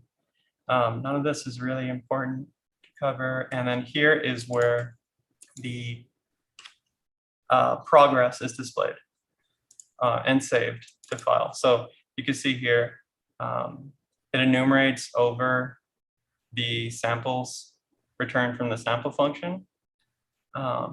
And with each one, it's going to, if the current iteration of the loop is matching this display rate setting that you set down below, then it's going to loop over the images in that batch and save them to a file and display them inside the notebook.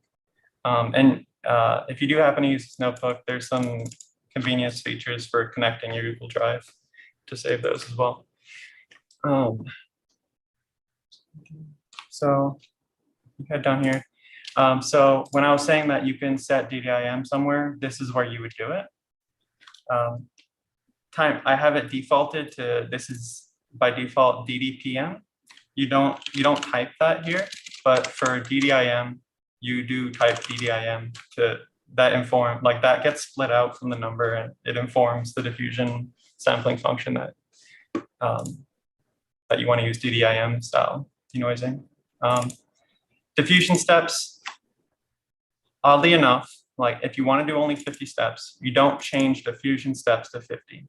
You change time step respacing to 50.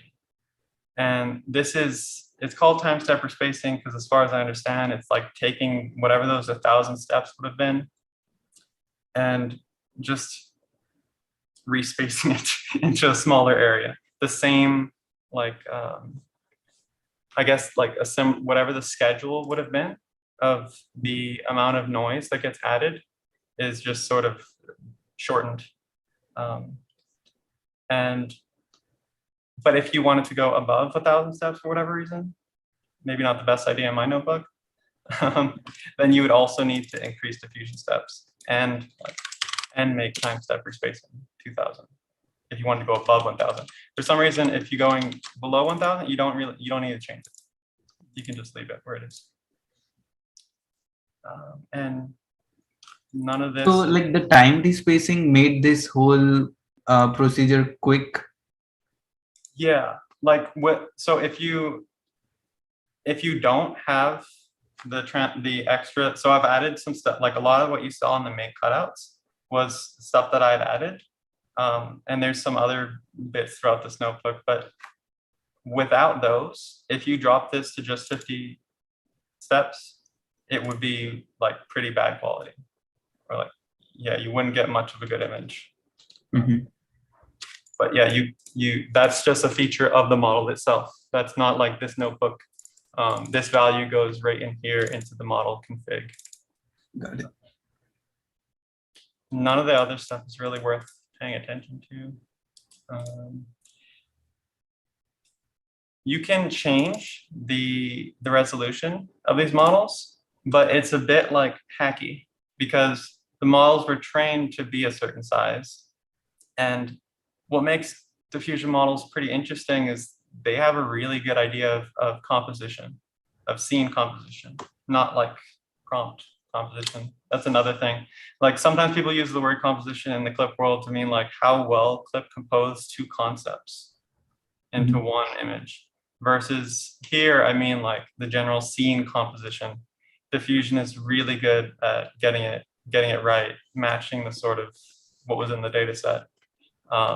So when you go and change that, you're relying a lot more on CLIP to guide the whole process, to sort of make up for the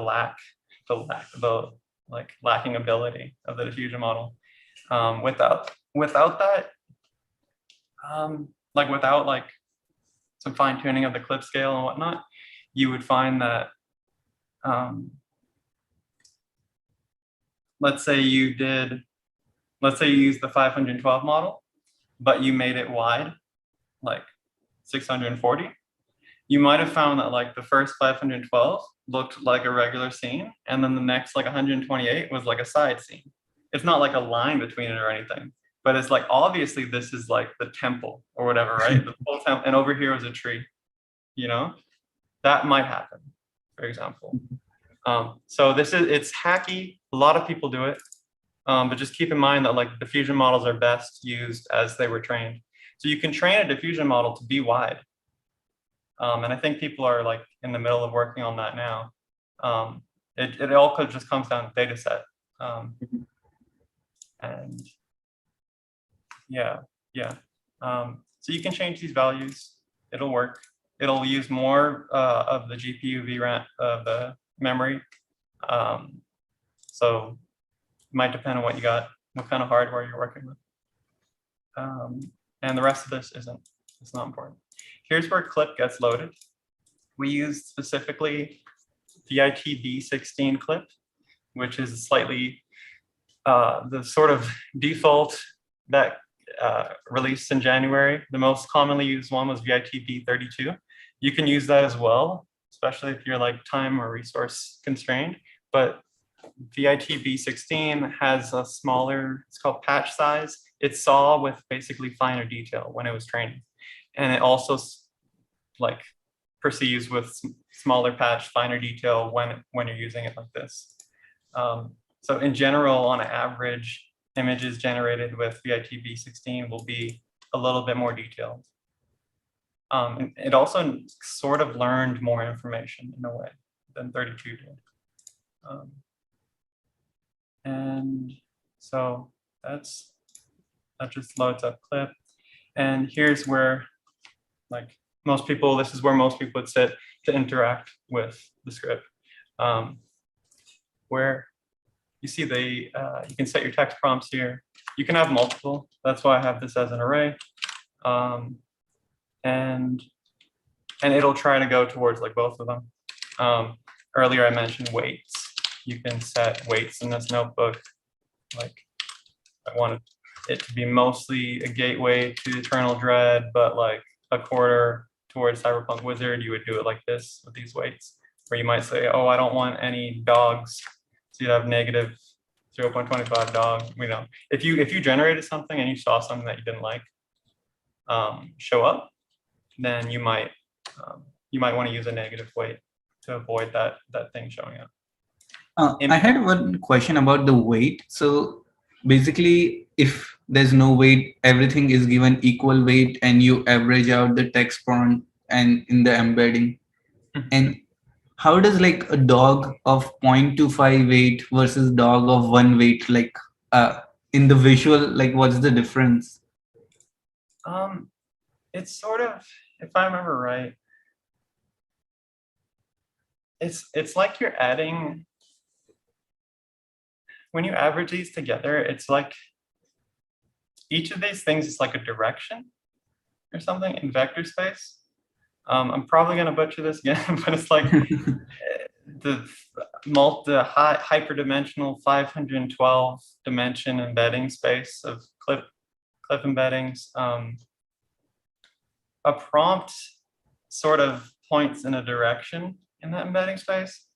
And so the weight that you apply to it, the weight that you apply to it, if you had more than one thing, would sort of move it a quarter as much in that direction. Like there's less influence towards that so-called direction in embedding space.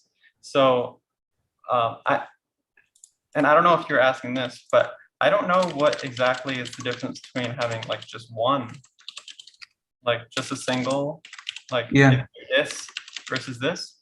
I think it might just take, I think it might just take longer. Like, I think it might just not be as strong of a clip score, basically. If you do this Yeah. alone versus this. But in the context of like combining things, it's like, it's sort of intuitive how you would imagine, like it's just sort of a little bit of this, a lot of this, like it works out in general like that. But things get kind of weird when you're combining like really different concepts. Like, surprisingly, like, I don't know, you have to try out whatever ideas you have and see how it goes. Because it's difficult to tell how it'll go. Yeah, because I was thinking like if based on the weight, is the size of the dog being affected or the number of the dogs being affected, or like if it's because Yeah. each of these weights are fighting to get some representation in the image. Like the higher weight will get, I guess, like more image space. Yeah. So in general, like there's just what do you call it? Like there's an effect on the image that's sort of hard to quantify, but when you're saying about the dog getting larger, that is a possibility, because if you showed clip images of dogs, or let's say to make things really maybe scientific, the same dog from different zoom levels, the one that's like, closest to the full dog, but like full frame, it's only dog, that one's going to have the highest clip score. So technically, maybe you get more of a bigger dog, like literally a bigger portion of the image could be dog. And I saw this, so that's something I should bring up. Actually, some way that people judge the quality of clip generated images is based on the clip score, which makes sense, but that's not always like accurate. Like that's not always going to match your own personal your own personal quality judgment. It's pretty okay, like it's pretty on point, I guess. But there's problems like that. Like bigger things are more important than how high quality it is or something. So like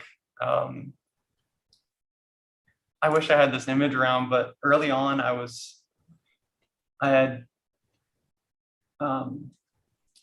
had made it so that when I did a batch of images, it would show them all in one grid with each iteration. And the order of the grid would be reordered based on the clip score. And I saw, like, in whatever this prompt was, there was a prompt of a portrait of somebody. Some of the best ones were at the bottom, but they were like full body from a little bit farther away. Whereas the ones at the top were all obviously like the face, like taking up the whole frame. And those weren't necessarily the best ones. It's not that they were like bad, but there's always some at the bottom that would be like, that one would be pretty good. Like I would consider that top 10. So it's something that you need to keep an eye out for yourself. And it's something, so like DALL-E had relied on this. OpenAI's other project, DALL-E, was a straight up generator that they never released. If, what is it? Saying, oh yeah, it would generate like 512 images for the prompt, and then have clip pick like the best 8, for example. And I mean, it probably worked out pretty well. I mean, as we saw in the results on their blog, like the results they showed are really good. But just like from a personal, like artistic standpoint, you might find that it's not always accurate. And lastly, I was thinking, for example, we are using this prompt, the words and the weight to have some control on the image. And let's say I want to have like a dog on the left side of the image. Like I can have it on the prompt to like, okay, dog on cyberpunk, wizard on left side. Like how, at what level we are able to control the generation? So with today's clip, it's a little bit unpredictable. I think OpenAI was very upfront about the fact that clip is not great at counting. It's not great at position, like dog on the left, dog on the right. It will work sometimes if you specify it. It will work sometimes, but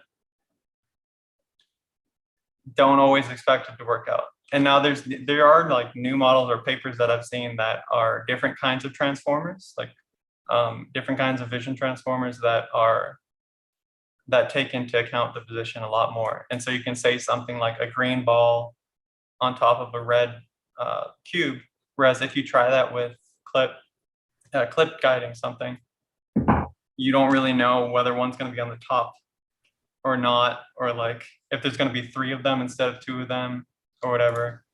Sometimes it works. Oh, here's an interesting pro tip. I haven't used this because I just remember this from the early days.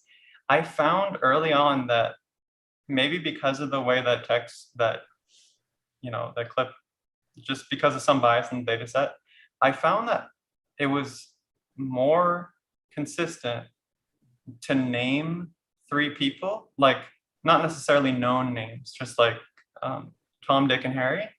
Mm-hmm. And that would make 3 people or 3 whatever, like let's say it was a photo of Tom, Dick, and Harry, my favorite badgers. And it would be 3 badgers pretty consistently. But if I asked for 3 badgers, it was less consistent. So I don't I haven't tried that in a long time, but that kind of surprised me. And then here I have image prompts. These can be URLs, and I just have Mono JPEG, just a random example.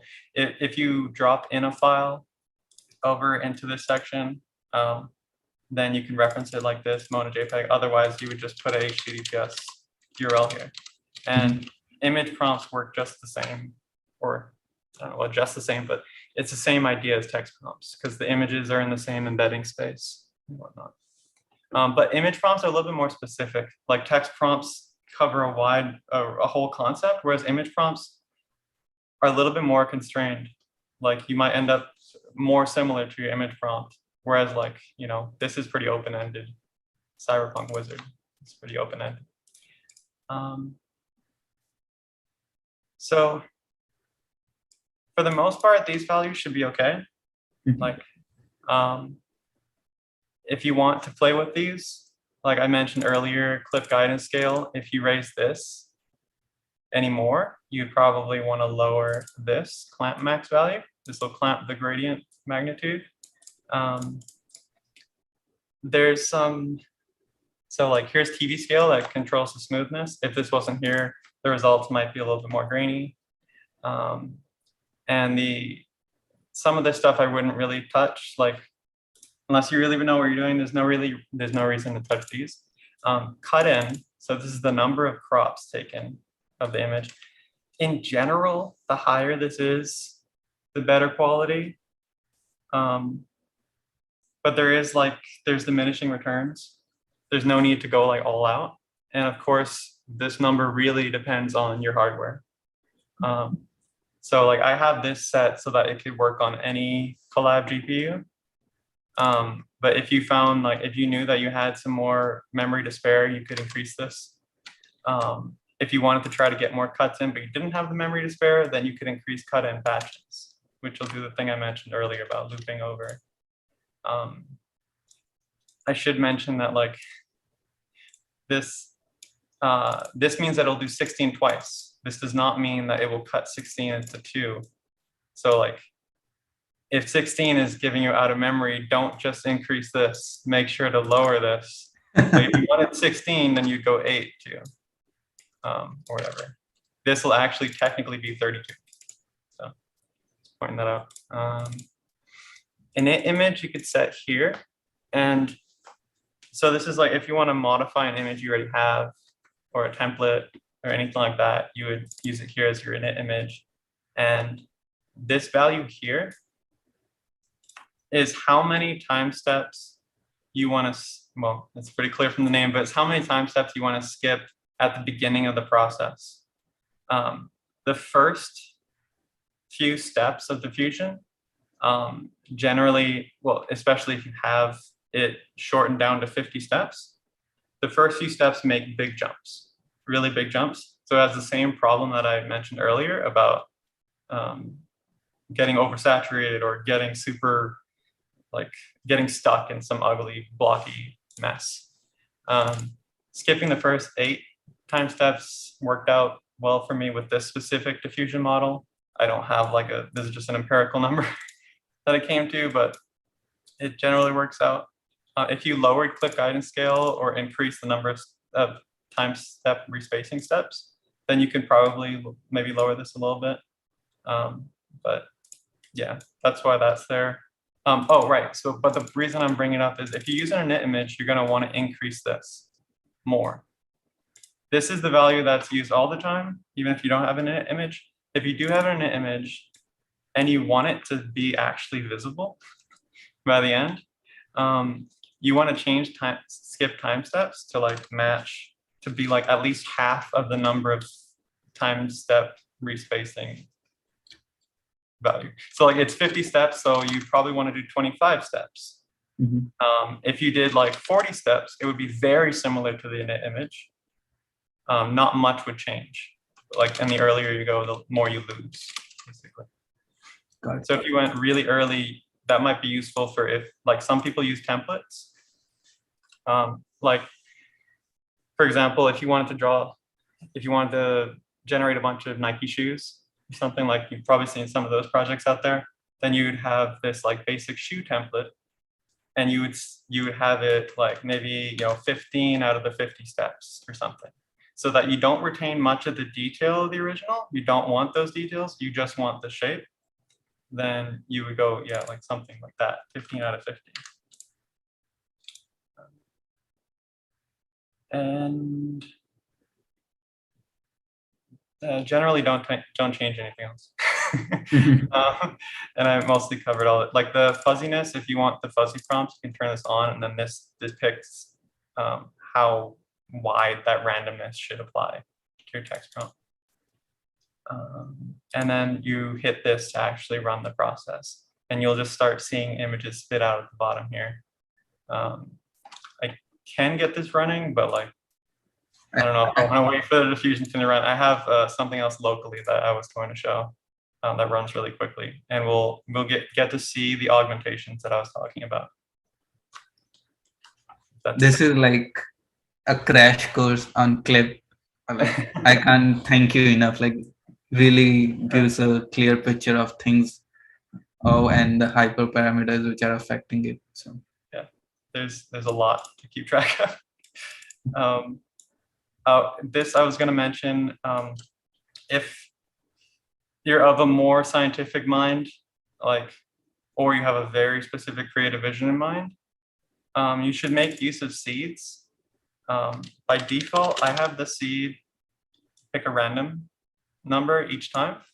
If you're not familiar, a seed is what's sort of used in a random number generator, which are really like a lot of these differentiable processes, like in PyTorch and whatnot, use random number generators as part of the process. And setting a specific one will allow you to, like, if you're trying to test whether some settings are making a change, you're going to want to stick to one seed.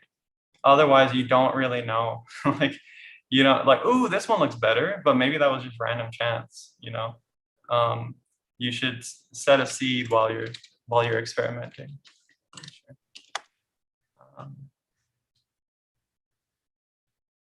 Okay, so I think that covers everything here. Make sure to terminate your Colab GPUs. Otherwise, they'll not give you as many of them if you don't waste them. Switch to, guess I'll just share my whole screen. So earlier I mentioned this deep image prior network. Is it doing the weird HDR thing this time or no? No, it's perfectly Okay. clear. Okay, so here's a notebook I have. Maybe I should. I was going to see if I could change the coloring. Is this okay on the screen? Yeah, it's Okay. clear enough. Okay. So again, here's the typical imports and whatnot.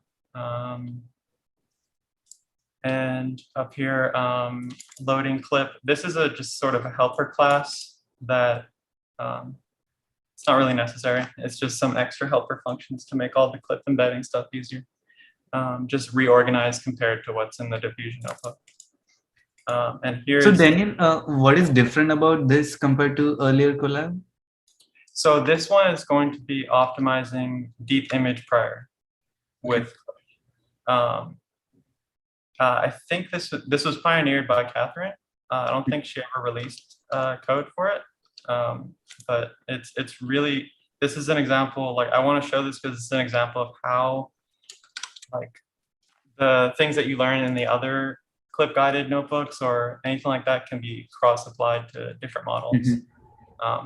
So this section is just defining clip and how it embeds images and text. And then here is the familiar make cutouts function again. This one is mostly the same. It's using Cornea this time instead of Torch Vision. In case anyone's curious, Cornea, if you can apply it to the whole list of cuts and it will make a complete random augmentation for each of those. Whereas if you use Torch Vision, you have to apply the augs each time to each each cut, I guess. You have to apply the augmentations. Otherwise, like the entire batch will have the same augmentation. Like they'll all be rotated this way and this color and whatever. Cornea handles it all at once at the end. So that's why you see that's different between this and the diffusion notebook. The diffusion notebook was used in Torch Vision. Otherwise, it's the same.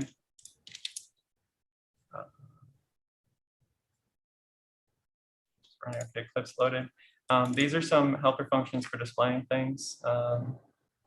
Image grid just puts together the batch into one big image.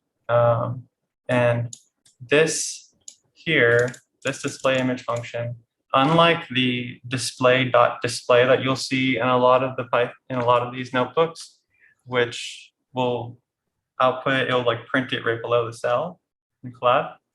I'm using CV2, or also known as like Python-OpenCV, I think, which will create windows locally for me. And it's a lot faster than printing it out. So that makes it, a lot easier to iterate on this stuff. So here, I didn't really cover this in the last one, but spherical distance loss is sort of, this is what gave us the distance between the clip image embedding and the text embedding. You might see in some clip guided notebooks that there's, instead of spherical distance loss, people use torch cosine similarity.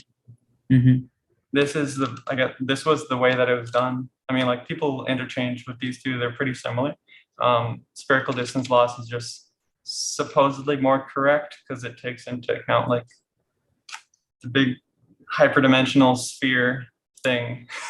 It's a different kind of distance calculation that's maybe more accurate. Works for me. So here is the loop for, here's the iteration loop for deep image prior, and it's not much. What you'll see is, so like in the diffusion notebook, we had, in the diffusion notebook, the way the output gets to us is through a really weird, like, it's not weird, it's just kind of hidden behind the scenes. It's within the the code that gets us these values isn't seen in this notebook. It's within the code of the repo, the guided diffusion code. But what you're seeing here with like out and like this value here is sort of equivalent to here. This is just, but it's way simpler. All we're getting is, give me the output of this network, this deep image prior network I'm training. And this is the noise. This is the noise that gets put in. Mm-hmm. And then from that output, we go embed that image with CLIP. We get the loss, the spherical distance loss, just like before, between this current image embedding and the target prompt, and then run that backward. So this is using a normal optimizer, not AutoGrad. So you'll see things like dot backward and optimizer dot step and whatnot. This code right below, so it calculates the loss, runs it backward through the network, and displays the progress. And this code is a little bit roundabout. A lot of this is really just defining different optimizers. So like to make things simple, this is really what it is. Mm-hmm. Or you could even like, this, if you just put this, anyway. So it defines an optimizer, an atom optimizer in this, that's pretty common. And then it loops over the number of iterations, zeroes out the optimizer grad, runs this code in the closure function to get the loss and returns that loss, and then the optimizer steps. You'll see this sort of thing in most non-diffusion notebooks. And that's it as far as the optimization goes. So you'll see it's really similar, and it would be more similar to things that aren't diffusion. Like I know this is two very different things, but a lot of this stuff you can practically copy paste from one notebook to the next once you get a good feel for how this works. And the only thing you're changing out really is how you get your network output, because that's all that matters. Just how do I get the image out of something, and the rest is all the same cutouts, the same everything else.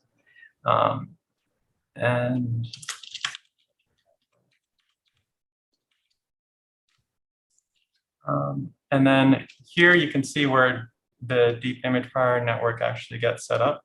So this is just the seed setting again. This getNet function was imported from the deep image prior repository, and it just initializes a deep image prior network with, I think, just random initialization. And these are just some parameters that I won't get into.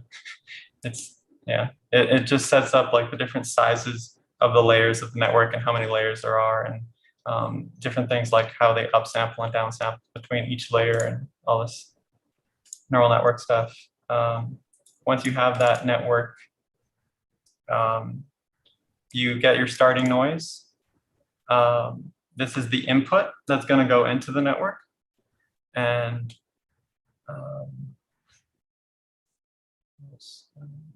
so that's about it. I mean, this cell just sets up the network and sets up our noise that we're going to be putting in. And this is the size of that noise, basically. And the size of the noise reflects the size of the output we're going to get out. And so we're going to run for 350 iterations. You can mostly ignore this for now. There's this gets applied, if you saw in the closure right here, right before the steps, right before the input gets put into the network to get the output. It applies a bit of random noise to it. I tend to turn this off because at least I found for the clip generation, it wasn't useful. It seems to be useful for what you're supposed to use deep image prior for, like image restoration. But here it just sort of wiggles. It just wiggles things too much. It doesn't really help. So that I have that set to 0. I'm going to do 16 cuts. I set up an instance of the make cutouts class. And here's, I'm going to use the madgrad optimizer using this learning rate, and anneal LR means it's not going to, if I had this set to true, then I just have a schedule where it slowly drops the learning rate over time, because it can be helpful to have a very high learning rate at the beginning and then drop soon after. And so you could make some big steps, and then after get more of a finer detail. And here's our text prompt. And here I have display all x true. We're going to see what those augmentations look like when I'm running this. And the rest of this is just like setting up whether to save a progress video and running it. There's something I was going to point out. Oh, never mind. Not sure what it was. So I'm going to run this. Hopefully it works. I'm just amazed. How do you find time to like play with this many parameters and like you need have trial and error? Just too much time. I don't know. It feels like it's just my life now. But there was a point where, like, when I really got into this stuff in the summer, I had sort of triggered something mentally for me, and I had to take a break from work. And that's when it really set into stone, like, this is what I'm going to be doing. And of course, taking that break from work, like, I was even more into all this, barely sleeping, not very healthy. But because yeah. I remember like those Discord channel, like even at late night, like people were posting their art generation in that Discord channel, and like, dude, are people sleeping? It was like a crazy atmosphere. And it changed, right? Did you notice that it changed a little bit?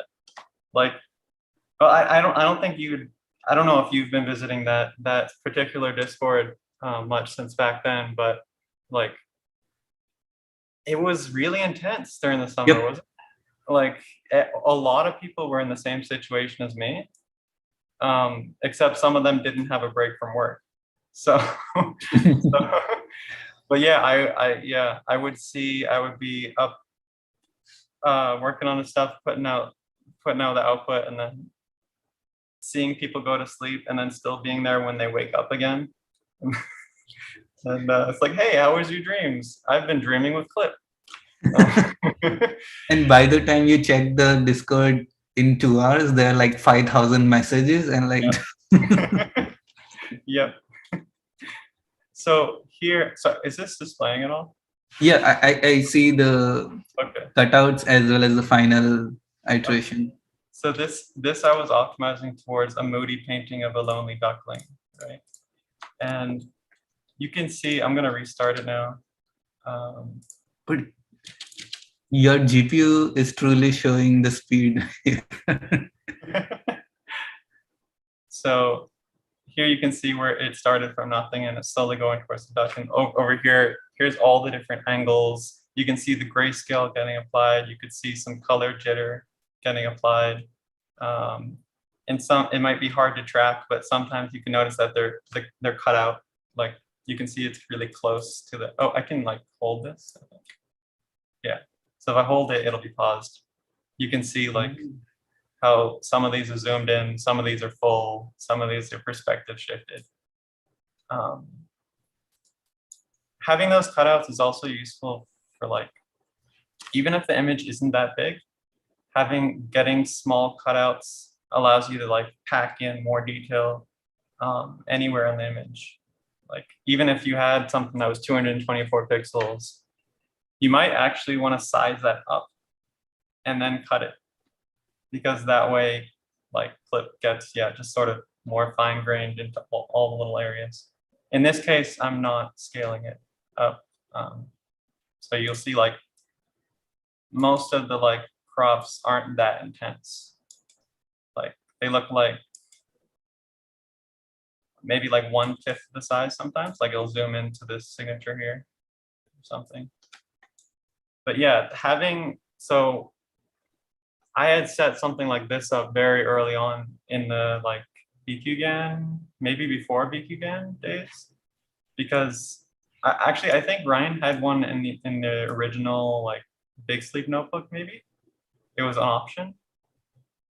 I can't recall which of his notebooks, but it was like it would print out one of the augments every once in a while.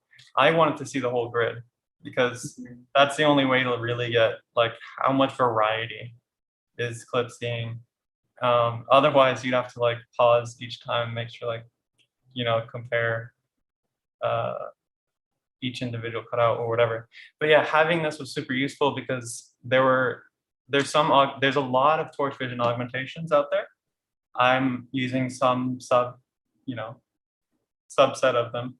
Some of them aren't useful at all. Some of them won't do what you expect. Like there was this one that was supposed to add a particular kind of noise. And I found that it was, I don't know, no matter what parameters I set, it was really intense noise. Like the entire image was just noise, no matter what I did. And if I wasn't displaying them like this, I wouldn't have known. I wouldn't know what's wrong. One time I thought that my images were being cut out, but they weren't really. Like almost every single time it was the full size image. And that's something I really wouldn't have ever known, without looking. Like with the noise thing, I may have seen like, oh, it's not really getting very far. But with the cutouts one, I couldn't tell until I looked at it. Or like when I mentioned earlier about torch vision versus cornea, that's how I realized like just how different it was by displaying it like this.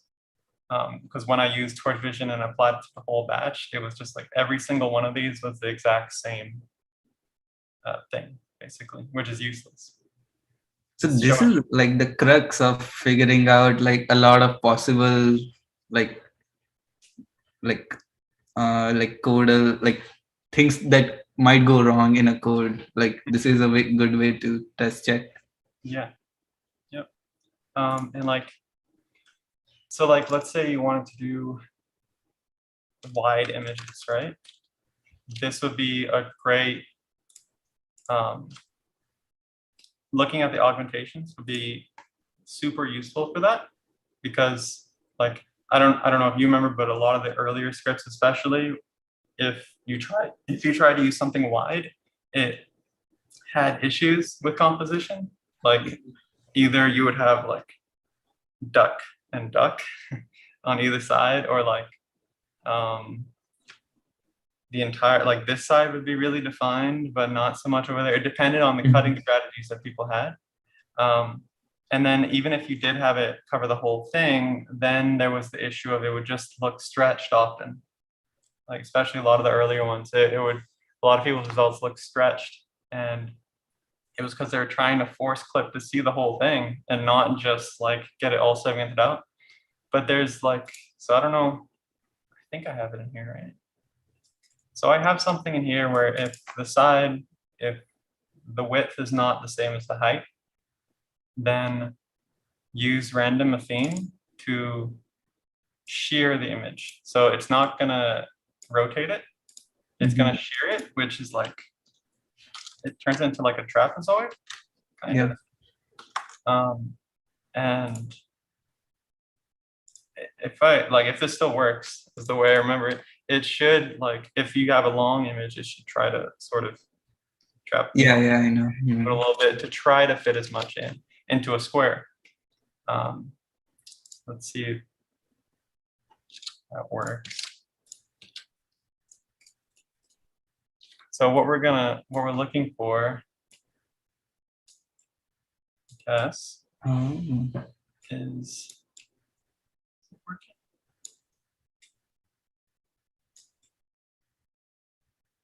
It might be working. I'm not sure. Okay, here's an easy way to check actually. Turn off all the other augmentations. Because the perspective, random perspective augmentation here is making it really hard to tell. Yeah. That's the one that's making it like, yeah.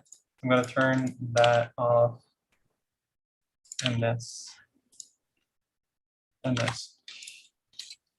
All the ones that change the position of it turned off.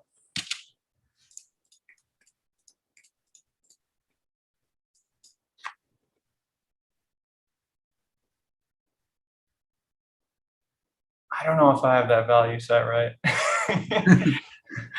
Yeah, I'm not sure if I have that value set right, but because I remember it being quite obvious when I've looked at this before.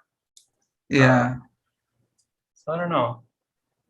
But generally, you would hope to see that like the whole thing was there, just sort of instead of squished, you would hope that it's like sideways and long, correct. sort of, yeah. But here you can see the cutouts in action a lot easier without all the stuff moving it around. So this is where it crops in.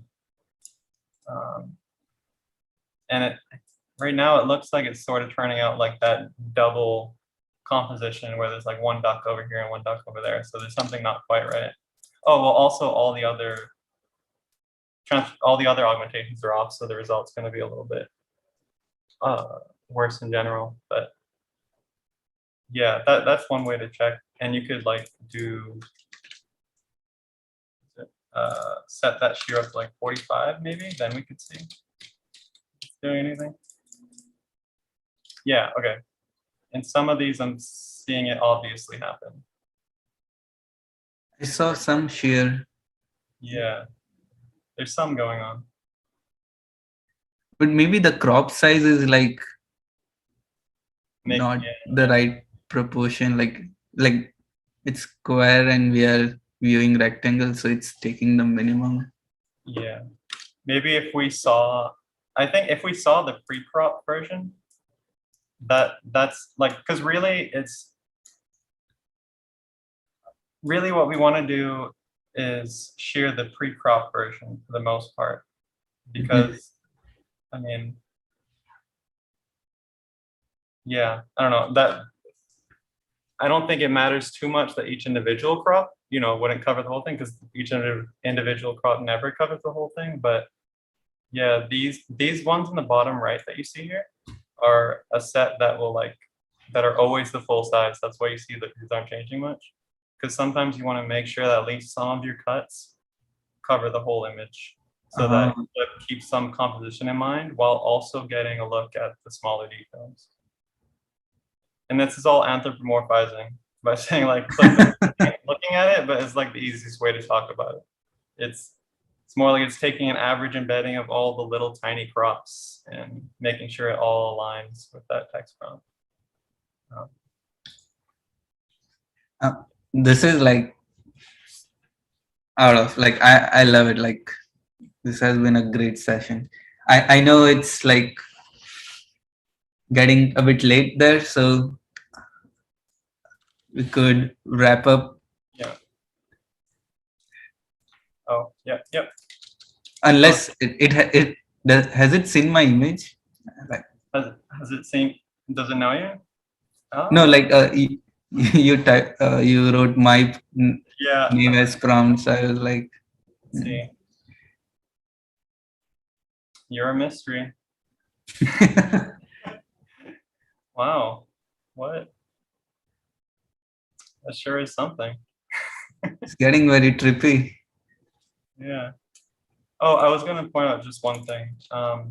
When I said that the diffusion models are really great at composition, that's one of their 4 points. You may have seen like, well, I'll just share an example here. This is a generation for the prompt, A Young Empress by Yasu Tomo-oka, a photorealistic portrait of an empress. And this is in the fusion, and it very commonly properly puts, it's a face, it's a portrait. When I try the same prompt with deep image prior, which doesn't, oops. Oh, right. So this continued from the last one. That's pretty. Let me start over. You'll notice, at least when I tried this earlier, that the composition will probably be a bit weird. Oh, okay, this one's not too bad. When I tried this just before the call, I found like it just drew a bunch of flowers over her face. It wasn't, it wasn't a great composition. This one's not bad, but like random seed worked out here. Yeah, we're getting randomly lucky here. So anyway. That's super. Like I'm gonna like play with the image prior model. It's I'll getting send like very interesting result, and like within a minute it's like getting photorealistic. So yeah. that's great. Yeah, I don't think I've shared this code, but I can now. Yeah, I mean, I shared the code over the video anyway. But yeah, I'll go put this notebook out either today or tomorrow, probably. Yeah. All right. So Ryan, sorry, Daniel, has been like amazing conversation. I have like few non-technical questions to wrap up the interview. So first is, who's your role model? Role model. Certainly folks like Ryan and Catherine Croson are definitely role models. Yeah, I don't really have like general industry role models. I've never really been like a role model person, but I'm really impressed by those two. Like I would, yeah. Especially Catherine. Like I very much appreciate Ryan for getting this all started, but Catherine is clearly someone like several tiers more obsessed than me. And she's really been pushing everything forward, and I'd really hope to a year or two from now to be at her level that she's now, and then she'll probably be a god by then. So yeah. It's like Catherine in like I haven't seen Catherine in like any conference. Like, have you met her or? Just briefly on like a Zoom call. But yeah, I don't know if she's very public. But yeah. I see. Well, public on Discord. Yeah. That's where it all goes down. Yeah. Are there any particular conference you recommend people who are interested in such explorations, or some Discord channel? I'm not aware of any conferences, except like always keep track of every, like all of those, like NeurIPS and all of them conferences every year.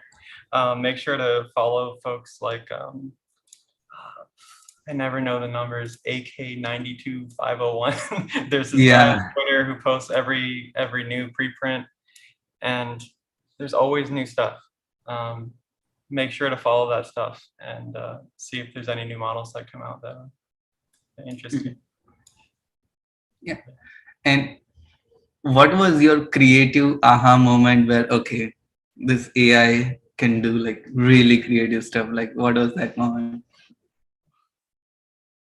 So there's kind of two moments for me, because there's creative and there's surprising, or like, so the thing that like the not so creative but super surprising thing that got me early on was I typed in the name of my company's CEO. I worked at a startup. It's not that popular, you know, and the guy himself isn't really that well known. It perfectly recreated his face. What? Over and over and over and over. Every time I tried it, it perfectly recreated his face. Oh, interestingly enough, like with certain clip models, it was better than others. So like the main one people use is VIT V32 or 16. That's the one with generally better quality. But the RN50X whatever models, some of them have more like specific knowledge. And I was finding that the RN50X4 model, like 100% knew the CEO of my company. And that was just so weird. And that was one of the first things I showed. Like I did internal show and share presentations at work. And that was one of the first things I showed everybody. Because again, like this is a model that like 400 million images and text pairs and practically compressed it into 350 megabytes.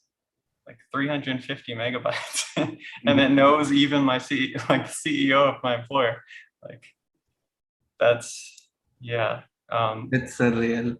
Yeah. From a creative side, I think, there's something every couple of days, but like, I think early on when I was doing things like combining concepts, like very early on, I used to do a lot of the prompt averaging, a lot of the combine many prompts that seem barely related and see how it comes out. And it was just really interesting seeing how Clip combines that stuff. And it was just fun. Like it was fun. And it was like, this is just something that's so unique, I guess. And I think it was just one of those nights where I just kept generating, following Clip's lead is an interesting experience. And it's something that is a lot easier to do if you have stuff that runs fast, or, basically if you have stuff that runs fast, it's a lot easier to do that. And if you have a lot of time, where like Clip becomes an extension of your mind, or just, a partner that is leading you in a different direction. And sometimes you do that with yourself. Like if you're already an accomplished painter, I'm not a physical artist at all. Then when you paint something, right, you might be inspired by something in your painting. Like you painted a beach, right? And a part of that painting was a little sub scene of a palm tree. And you realize, actually, I want to do more palm trees, right? Or something like that. Clip becomes that guidance towards like what the next thing I want to make is, when something it creates inspires me to want to create more, basically. I found that early on, and that really made me super interested in it. And I think people like, maybe, I don't know what his name is, but the Tesla AI lead said the other day, like, Andre Karapathy. Yeah, co-pilot for art or something, he said. That's basically how I see it. Like, yeah. It's a lot of people see it as like, oh, this is something that you click button, get output, no human involvement. But like, you can certainly involve yourself.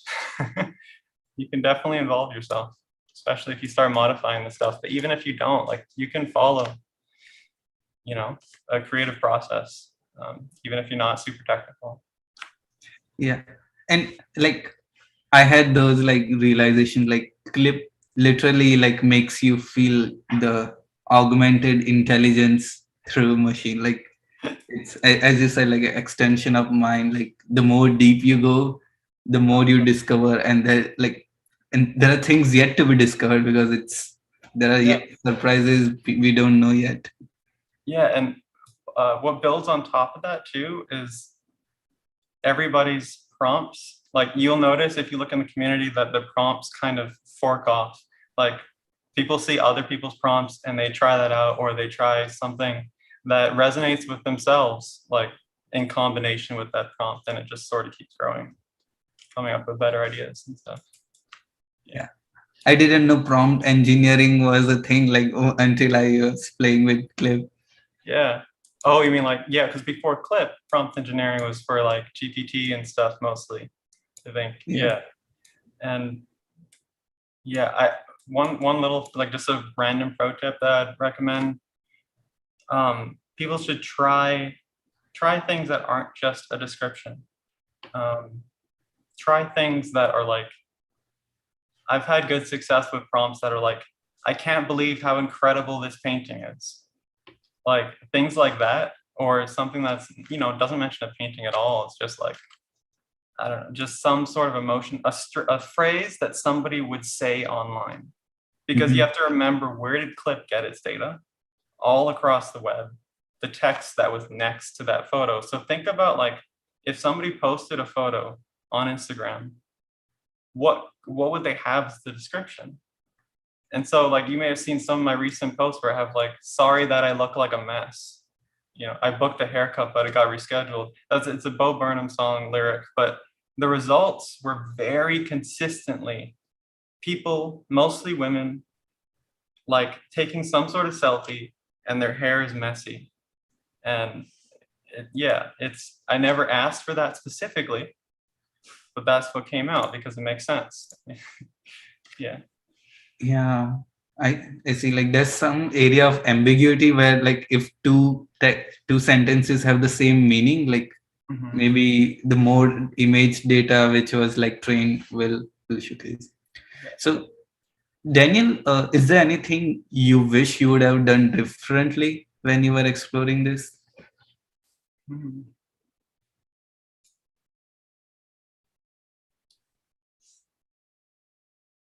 Planned.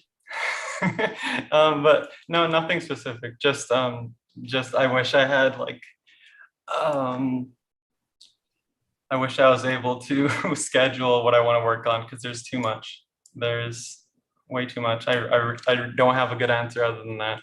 Yeah. Like I wish I could have scheduled my work better because there's so many things I want to dive back into that I just have to like it on a random day it'll just come to me, you know, or I'll see somebody else working on it and be like, oh yeah, I remember I used to work on that. I should go look at that notebook again.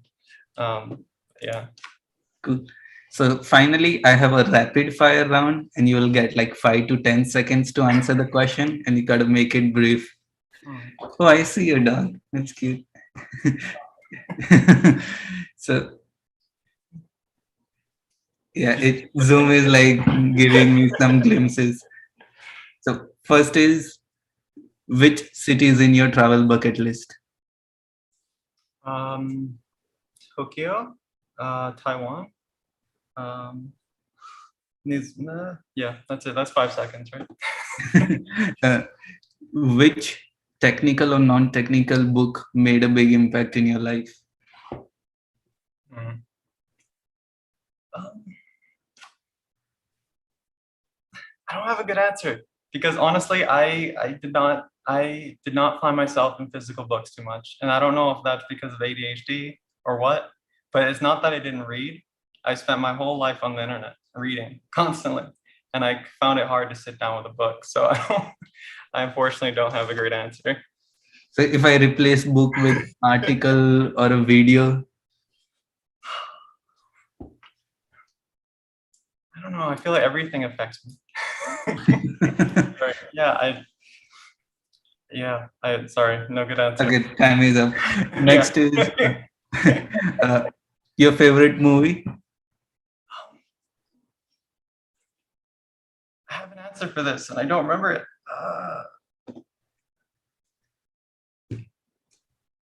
You're getting me here. Yeah, it's the time constraint. I really can't bring it to the tip of my tongue. This game is hard, man. All right, time's up. Yeah, I'm actually gonna keep thinking about that. All right, I'll do an easy one. Your hobbies.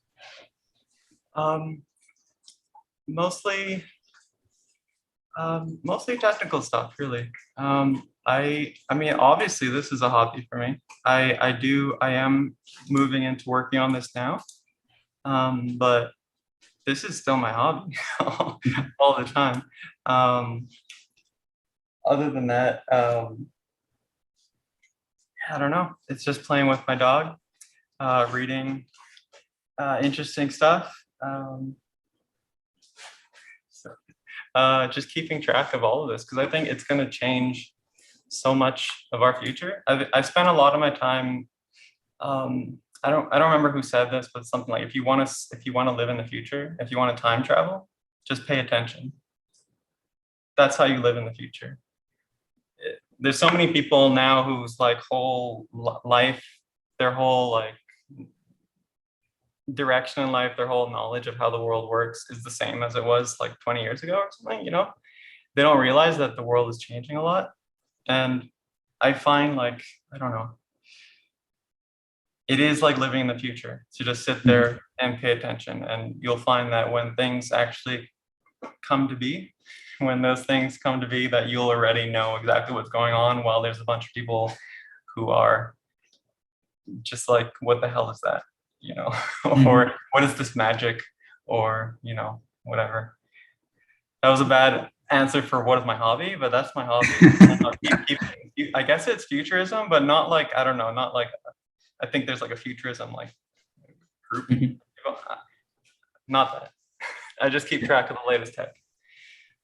Especially Very with AI and blockchain, I could literally see the trends and like the immense future. Okay, Yeah. my last question is, what's your favorite open source library? I guess it would have to be PyTorch, but um,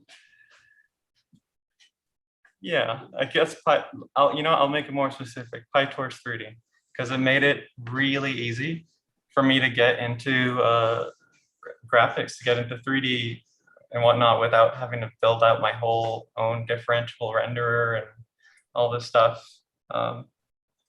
It's that was super useful. It seemed like an unapproachable thing before that. Yeah. And what's the name of your dog? Tofu. Tofu. It's cute. And Ah, oh my god, it's so adorable. yeah. So that's my hobby. I see. All right, that's it, Daniel. It was incredible. I totally lost track of time, and I learned so much, which I can't thank you enough. So thanks a lot for your time to do this. And from the whole community and the viewers, I wanna thank you for doing this. Thank you very much for having me. I need to practice being out there more, and you have been a great resource, Mary, for the second time. Thank you so much. I'm glad to be here speaking with you, and I hope some folks were inspired to get out there and do something. Yeah. All right. Have a nice rest of your day, night, and maybe 6 months or a year later, I will bug you back. All right.